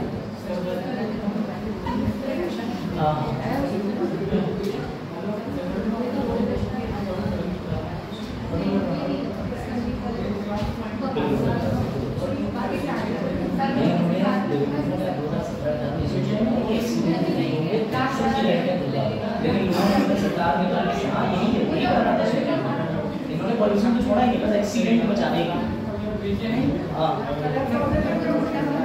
बेचैनी है, चलो कल छुट्टी, बहुत बेचैनी होगी, कपकपी के साथ ठंड लगना, बचाव समझ लो। मच्छर, ये लिखा हुआ कपकपी के साथ ठंड लगना, ठीक है बेटा। ये देखो मच्छर रिपेलेंट के त्वचा और कपड़ों पर लगाएं। रहने दो, तुम लोग कहीं और निकल गए, इधर आ जाओ।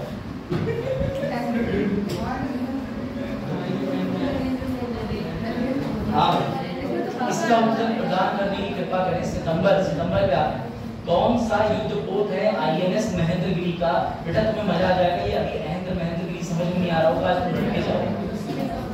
गलत जवाब। इसका आंसर है, अब मैं नाम बोलूंगा तो तुम तुरंत उत्तर बता दोगे। इस समय राज्यसभा के चेयरमैन कौन है? उनकी वाइफ का नाम ही है। बस अब याद रखना बेटा, सुदेश धनखड़ जी ने इनॉग्रेशन करा है महेंद्रगिरी का।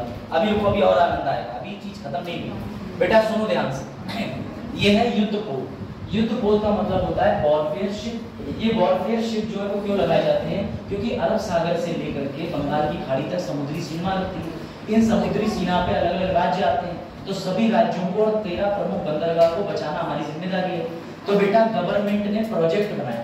इस प्रोजेक्ट के तहत गवर्नमेंट ने 6 बड़े जहाज बनाए हैं जो अलग अलग सीमाओं को बचाएंगे। बेटा याद रखना, ये जो प्रोजेक्ट देख रहे हो, अब आप कहोगे सर ये प्रोजेक्ट 17A क्या है? मेरी बात समझिएगा, ये प्रोजेक्ट 17A का मतलब ये है 6900 टन तक का युद्ध का सामान ले जाकर के समुद्री सीमा को बचाने के लिए जो जहाज होगा वो प्रोजेक्ट 17 होगा। 15 टन तक का 15 में, 14 टन तक का प्रोजेक्ट 14 में। ये टन के हिसाब से नाम दे दिए। बेटा याद रखना, प्रोजेक्ट 17 अल्फा बोलते हैं। इसमें कम से कम 6990 टन तक के हथियार ले जाने वाले को बनाए जाएंगे जहाज। दूसरी बात ये रहेगी, ये 17 जो प्रोजेक्ट है बड़ा, इसके अंदर सिर्फ 6 आते हैं। 6 बनेंगे 7, लेकिन अभी कितने बन गए हैं? 6 बन चुके हैं। अब सुनो, तुम्हें ये 6 याद कराने के लिए बहुत बढ़िया तरीका है मेरे पास। पहले ये 6 देख लो कौन कौन से। नीलगिरी, हिमगिरी, ठीक है, तारागिरी, उदयगिरी, दूनगिरी। अब हो सकता है कि तुम ये गिरी गिराई बातें भूल जाओ, इसलिए अब मैं तुम्हें निमोनिक ट्रिक का इस्तेमाल करके दिखाना चाहता हूँ। अब तुम कहोगे निमोनिक क्या होती है, तो चलो निमोनिक ट्रिक का आज तुम बेनिफिट ले ही लो, तुम्हें पता चले कि टीचरों को याद कैसे रहता है। ठीक है, ये कौन? नाना पाटेकर। तो ये असली, इनका उदय भाई का रोल याद कर सकते हो? अरे अक्षय कुमार की कौन सी पिक्चर थी, हॉलीडे? वो नहीं, वेलकम पिक्चर में ये कैटरीना कैफ के भाई बनते हैं उदय भाई। अब समझिएगा, ध्यान देना। हाँ, मजनू दूसरा है, मजनू अनिल कपूर। हाँ, तुम इधर आ जाओ। तो बेटा एक बार उदय भाई देहरादून गए, समझना याद रहेगा। एक बार उदय भाई देहरादून गए। बेटा देहरादून में जाकर ये होटल में रुके। होटल में इन्हें खिड़की दिखी। जब इन्होंने खिड़की से बाहर झांका तो इन्हें बड़ा दूरी पे स्थित हिमालय दिखा। तो इन्होंने होटल वालों से पूछा ये क्या है? बोले सर ये हिमालय है, और आपको पता है हिमालय के अंदर से हिम गिरती है, तो हिमालय बर्फ होता है। तो ये बोले अरे वाह अरे वाह। अब वहां से जब गिरा तो इन्हें लगा हिम गिर रही है, लेकिन जब इन्होंने ध्यान से देखा तो इन्हें पता चला अरे नहीं, ये तो नीले कलर की बूंदे हैं, नीली कलर की बर्फ नहीं है। फिर इन्होंने और ध्यान से देखा तो इनको महसूस हुआ कि ये नीले कलर की बूंदे नहीं, ये तो नीले रंग का तारा है। बेटा समझना, ये कहाँ गए थे? देहरादून। देहरादून के होटल से खिड़की से इन्होंने क्या देखा? हिमालय। इन्होंने कहा हिमालय से हिम गिरती होगी, लेकिन हिमालय से उस दिन गिर गई नीली बूंदें, तो इन्हें लगा ये नीली बूंदें वर्षा की वजह से, लेकिन ये पता चला तारे गिर रहे हैं। तो अब इस निमोनिक ट्रिक को तुम अपने दिमाग में बिठा दो, और बिठाने के बाद अब जरा दोबारा से ये चीज देख लो, इस पे आ जाओ। इनको क्या है? उदय, तो उदय से क्या बन जाएगा? उदयगिरी। क्या रहा? उदयगिरी। देहरादून क्या बन जाएगा? दूनगिरी। और बेटा ये विंडो है, तो विंडो से बन जाएगा बिंदगिरी। और बेटा ये क्या है? हिमालय, तो हिमालय से हिमगिरी। और ना से नीली बूंदें, नीलगिरी। लेकिन निकला क्या? तारा, तो इससे हो जाएगा तारागिरी। ये याद तो मेरे रहेगी चीज। अब ठीक है, निमोनिक टेक्निक ऐसी होती है, बहुत ज्यादा अच्छी तो नहीं कहूंगा, लेकिन मैं ऐसे याद कर लेता हूँ। तो ये ओरिजिनल है, यूट्यूब पे नहीं है कहीं भी, खुद ही बनाई है मैंने। उदय भाई विंडो से बिंदगिरी, देहरादून से दूनगिरी, हिमालय से हिमगिरी, नीली बूंदें नीलगिरी, तारा से तारागिरी। और बेटा याद रखना, ठीक है? सुनिएगा नहीं पढ़ते हैं।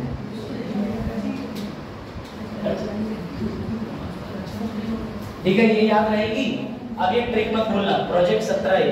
चलो भाई अगले प्रश्न का उत्तर लिखो, तो रहनी हो तुम लोग, आज की छूट है, अगली बार से लिख लेना। हाँ दिख रहा है, वो हंस रही है। चलो बेटा, किस देश ने मून पर नजर रखने के लिए अपना एक मून मिशन लॉन्च करा? ऐसा करने वाला वो चौथा बन जाएगा सर, पांचवा, क्योंकि 4 तो ऑलरेडी इंडिया के साथ और है। पहला चीन है, अमेरिका, रशिया, चौथा चंद्रयान 3 से इंडिया, पांचवा जापान बन जाएगा। तो बेटा ये मून स्नाइपर मिशन का प्रयोग करने वाला कौन है? जापान। कौन है? जापान। कौन है? जापान। ये मत भूलना बेटा, ये अपना मिशन लॉन्च कर रहा है। जापान की स्पेस एजेंसी का नाम क्या है? जेक्स। चलो भाई, ये बड़ा अच्छा प्रश्न।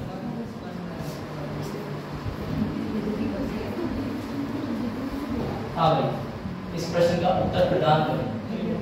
भारत के किस शहर में एक वीक एक लैब कार्यक्रम का आयोजन किया है?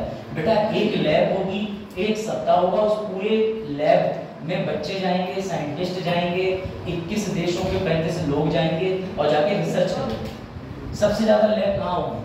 आलोक का उत्तर सही। इसका उत्तर है नई दिल्ली। बेटा याद रखना, इसको करा कौन रहा? तो इसको जो करा रहा है उसका खुद ऑफिस दिल्ली में CS चार्ज नहीं है। कोई बात कोई बात, CSIR याद रखना है। प्रोसेसिंग चेंजेस, आर्टिफिशियल इंटेलिजेंस पे चला गया, रोबोट और मानव। वैसे भी इंजन के पैर चले इसमें, कोई बात नहीं, कोई बात नहीं। हाँ, भारत में यही समस्या है, लोग साइंटिस्ट बन जाते हैं, लाइट चली जाती है, फिर आबादी बढ़ती है। आबादी बढ़ती है।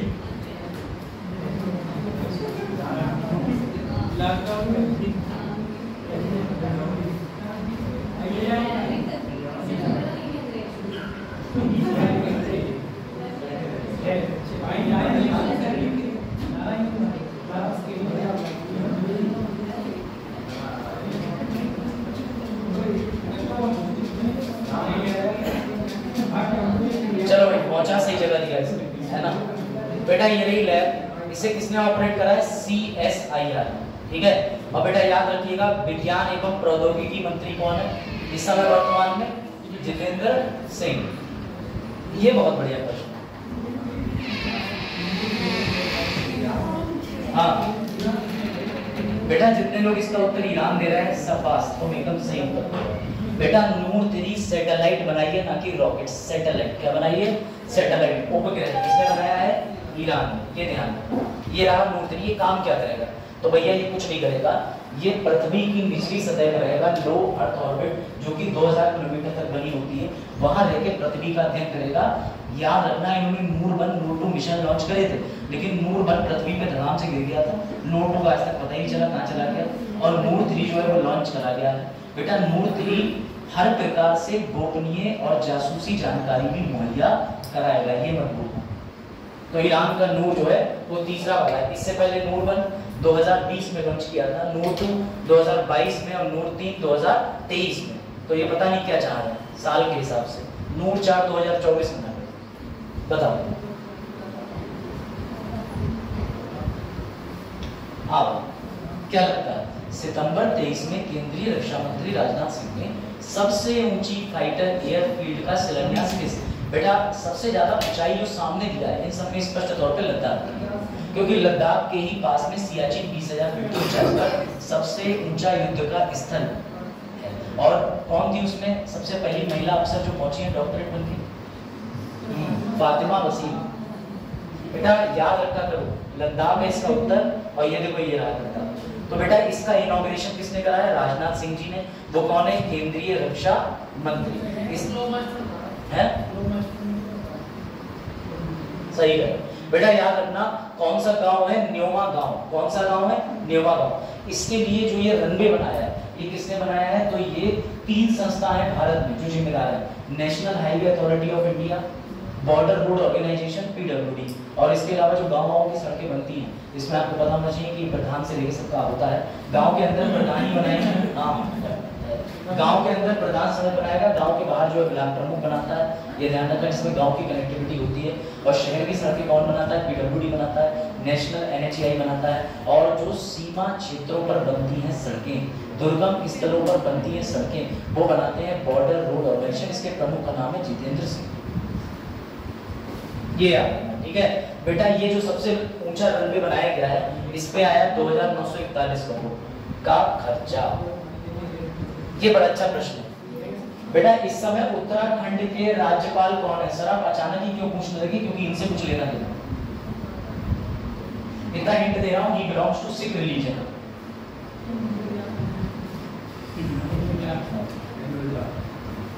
तो बेटा इसका उत्तर है, देखो ड्रोन तो हवा में उड़ेंगे, लेकिन ड्रोन को नस्ते नाबूद करने के लिए भी एक एंटी ड्रोन आ गया है, उसका नाम क्या है? इंद्रजाल। तो बेटा इस इंद्रजाल का उद्घाटन जो करा है वो उत्तराखंड के राज्यपाल ने करा है। ये रहे उत्तराखंड के राज्यपाल गुरमीत सिंह जी, और इन्होंने किस एंटी ड्रोन का इनॉग्रेशन करा है? बेटा उसका नाम है इंद्रजाल। क्या नाम है? क्या नाम है? इंद्रजाल। बेटा इसमें 12 अलग अलग परतें शामिल हैं। ये कुछ नहीं करेंगी, ये ड्रोन को एंटी करेंगी, यानी कुल मिलाकर के ड्रोन अटैक होगा उसको एंटी ड्रोन अटैक में बदलेंगी। और किस तरीके से कोई भी शत्रु ड्रोन हम पे अटैक कर रहा है उसको जाकर के नजर रखेंगी। सर्वेक्षण ड्रोन भी कह सकते हो इसे। बेटा ये सर्वेक्षण करेगा। वेद प्रकाश जी पानी लाके दे दीजिए, पानी। वेद प्रकाश पानी। चलो देखो, अब देखिए जरा ध्यान से बच्चों। If you are willing to interrupt me, then I am being interrupted. चलो देखो, सितंबर 23 में भारत के किस स्थान से? बेटा वेनेडियम। अब तुम्हें लग रहा है कि तुम्हारी जो बैटरी है जो इलेक्ट्रिक व्हीकल के अंदर आ रही है उसमें बेटा क्या क्या चीजें इस्तेमाल होंगी? साथ ही लोहे के धातु स्टील मिलता है, इससे बेटा ये वेनेडियम और जाता है। लेकिन मजे की बात यही है वेनेडियम मिला है समुद्र के नीचे। अब बताओ कि समुद्र इनमें से कहाँ होगा? बिलासपुर, नोहा मंडी, झारसुगुड़ा या खाड़ी? तो बेटा ये वेनेडियम नामक जो धातु मिला है जिसका एटॉमिक नंबर 23 है वो कहाँ मिला है बेटा? तो ये रहा, ये वेनेडियम, ये रहा। इसका परमाणु क्रमांक 23 है। भारतीय भूवैज्ञानिक ने खोजा है। गुजरात वो राज्य है जहाँ पे खंबात की खाड़ी के पास मिला है। बेटा सबसे बड़ी बात ये है, हाँ खाड़ी मतलब वही गल्फ। यस, तो बेटा याद रखिएगा वेनेडियम का उपयोग स्टील व मिश्र धातु के उत्पादन के लिए बैटरी निर्माण और रक्षा एरोस्पेस में ऊर्जा भंडारण और महत्वपूर्ण इलेक्ट्रिक घटकों को बनाने में किया जाएगा। पानी अच्छा मग्गे में दे दीजिए। पीने वाला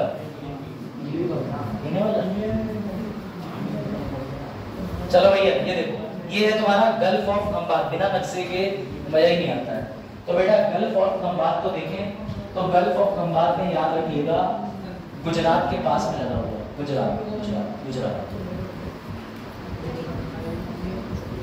ठीक है, ये याद रखिएगा।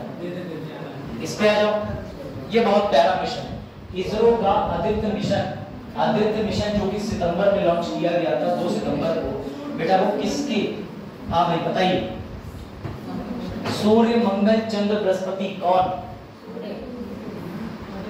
सूर्य। किस पे? सूर्य पे। बेटा याद रखिएगा 50,000 करोड़ के उपकरण फैले हुए हैं ऊपर ब्रह्मांड में। 50,000 करोड़ के उपकरण प्लस हमारी सूर्य से दूरी किलोमीटर में कितनी है बताओ? हमारी सूर्य देव से दूरी है हिंदी में 15 करोड़ किलोमीटर। तो ये स्थापित करे गए हैं भैया कहाँ पर, 15 लाख किलोमीटर में। अरे गिलास नहीं, चलिए ऐसे। तो बेटा याद रखिएगा 15 करोड़ किलोमीटर की दूरी है। तो पढ़े लिखो बात है।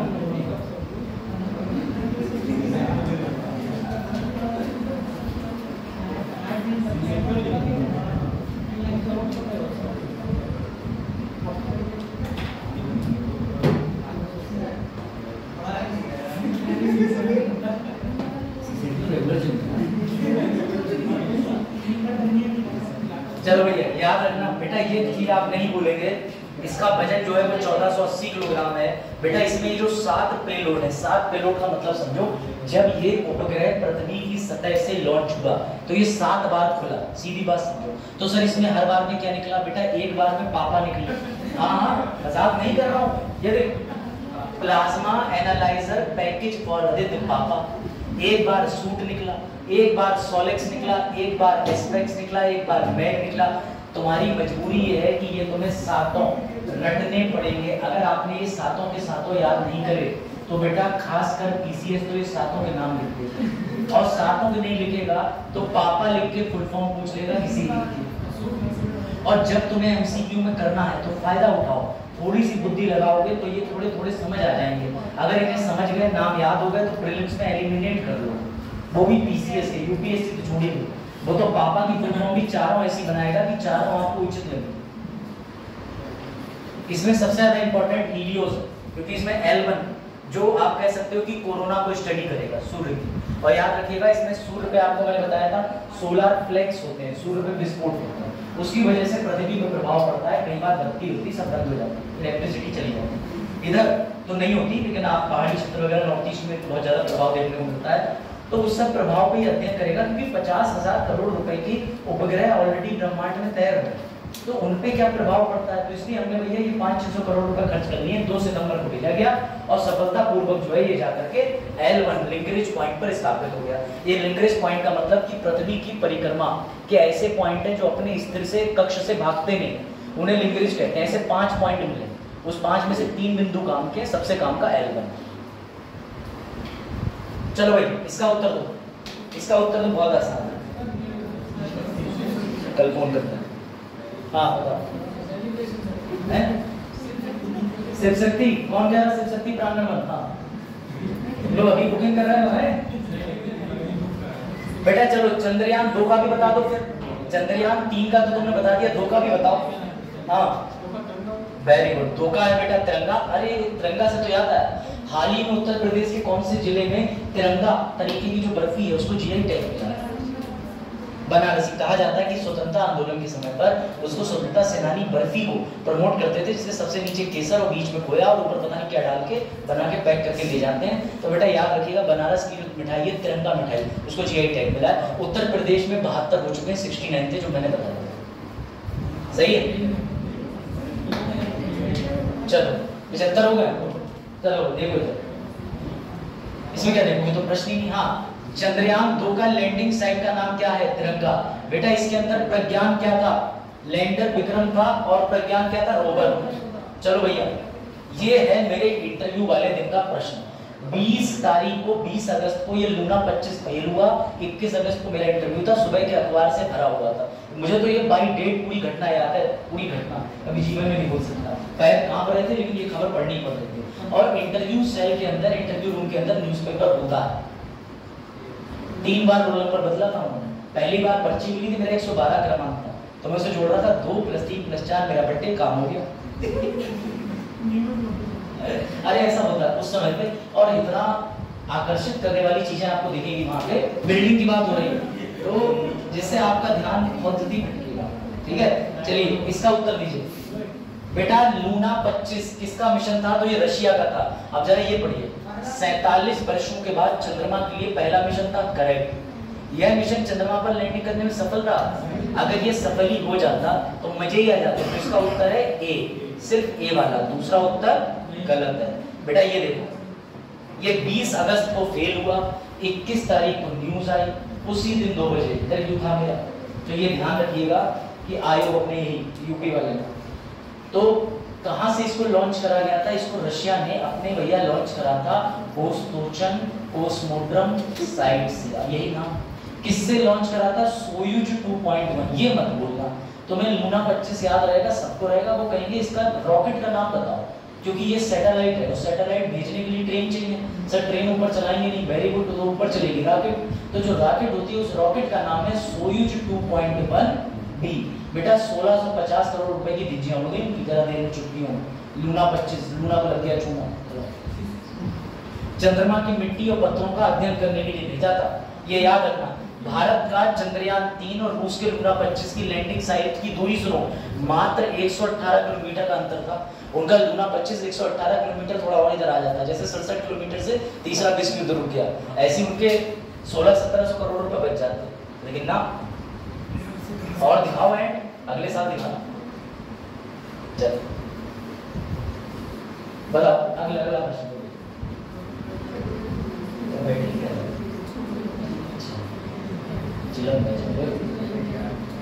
बड़ो भैया इसका उत्तर दें, इसका उत्तर बताएं जो भी बच्चे। ये तो पुराना तथ्य है, जुलाई का 14 जुलाई शुभ दिन, 14 जुलाई बहुत शुभ होता है।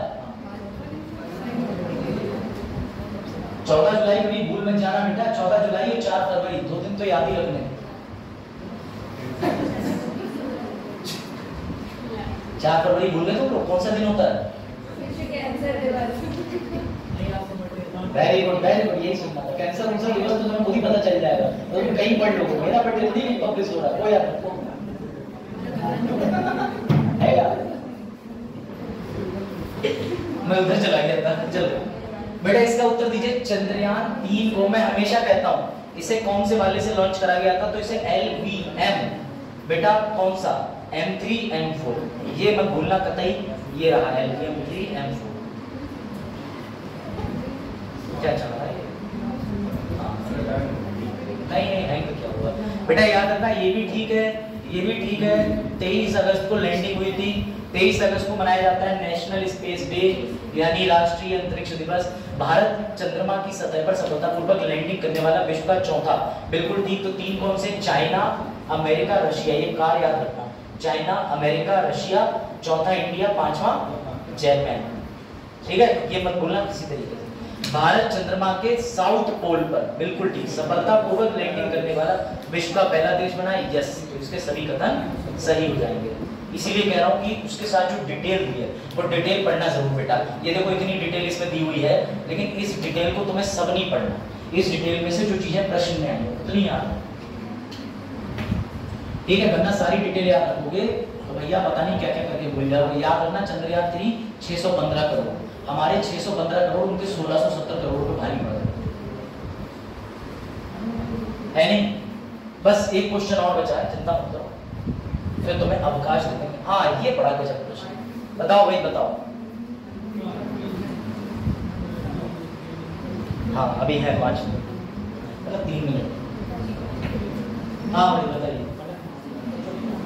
सबसे पहले तो ऊपर प्रश्न चला गया। ऑप्शन बचे, ऑप्शन तो सभी सही है देश के विकास के लिए। सर चुनावी होता है बेटा। प्रश्न समझिए, अगस्त 2023 में देखा है खुद से देखा डर।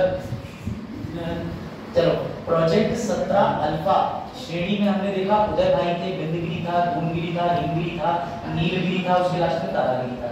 तो बेटा उन्हीं में से कौन सा है? बिंदगिरी। बिंदगिरी को अब याद रखना, अभी तक जितने उद्घाटन करे ना सिर्फ महिलाओं ने। महेंद्रगिरी कलाकार सुनीता धनखड़ जी ने। तो ये कौन सी महिला है यहाँ पे सब में से? राष्ट्रपति द्रौपदी मुर्मू। जरूर नहीं है तो कार्य ये ध्यान रखना कि INS बिंदगिरी का उद्घाटन ऐसे यहाँ पर हुआ था। अरे ये तो खुद से चल रहा। चलो भैया ये और कर लो, करो, यही सब प्रश्न मिलेंगे। अरे यार ये कैसे खुद से चल रहा है, हम नहीं खेल रहे यार। ले अब ले लो कितना चल रहा। हाँ ये उत्तर दीजिए और निजात पाइए, बाकी लोग फिट रहेंगे। वो 1.5 घंटे के लिए प्रस्तावित था, मुझे लगा वो 1.5 घंटे बाद उसे भी लग रहा छोड़ दे। अभी ये क्या देखिए हम लोग अंदर एलियन अटैक है, ये सब इजराइल करा रहा है, मैं तो पहले ही कह रहा हूँ, तृतीय विश्व युद्ध शुरू हो चुका है, ठीक है। चलिए इसका उत्तर ये है लंबी दूरी की साइड। अच्छा साइड स्विंग रिवॉल्वर क्या है ये समझ जाओ। आपने किसी ने 32 बोर का तमंचा देखा है? सर आप कैसी बातें कर रहे हो? हाँ बेटा रिवॉल्वर 32 बोर का होता है।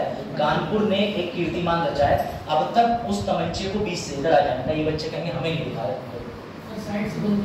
वेरी गुड, ये 32 बोर का है, कानपुर ने बनाया। इसको ऐसे सामने से खोलते हैं तो उसका जो ऐसे करके गिर्द गरारी घुमाइए, तुम्हें देखना हो तो लाइसेंस ही है मेरे घर पे आके देख लेना इसे, ठीक। यहाँ प्रतिबंधित है। देखिए मैं किसी प्रकार के हथियारों को बढ़ावा नहीं देता।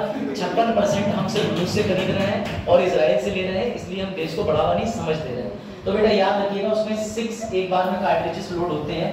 अब तक उसे ओपन करना पड़ता था, अब इसमें क्या दिया, इसमें बटन दिया, बटन को दबाओ तो उसके जो 6 घूमने वाले राउंड थे वो इधर बाहर आ जाते हैं, उसमें लोड करो फिर से फटे करो, बंद करने खोलने की आवश्यकता नहीं है। तो वो है, अब ये है करीब 2.5-3 लाख का है, जुगाड़ लगा रहे हैं, ठीक है। तो यही वाला है। तो फिलहाल याद रखिएगा इस साइड रिवॉल्वर किसने बनाया? कानपुर। ऐसा नहीं कि कानपुर के अंदर ऑर्डिनेंस फैक्ट्री ऑलरेडी है, कानपुर ही बनाता है, याद रखिएगा यूपी के अंदर। और इस तरीके के जो रिवॉल्वर होते हैं इनकी श्रेणी को बोला जाता है 32 कैलिबर, ठीक है, ये याद रखिएगा। लंबाई 76 और वजन 675 ग्राम कारतूस के बिना, ठीक है। चलिए भाई ऐसे भयानक अपडेट के लिए मिलिएगा।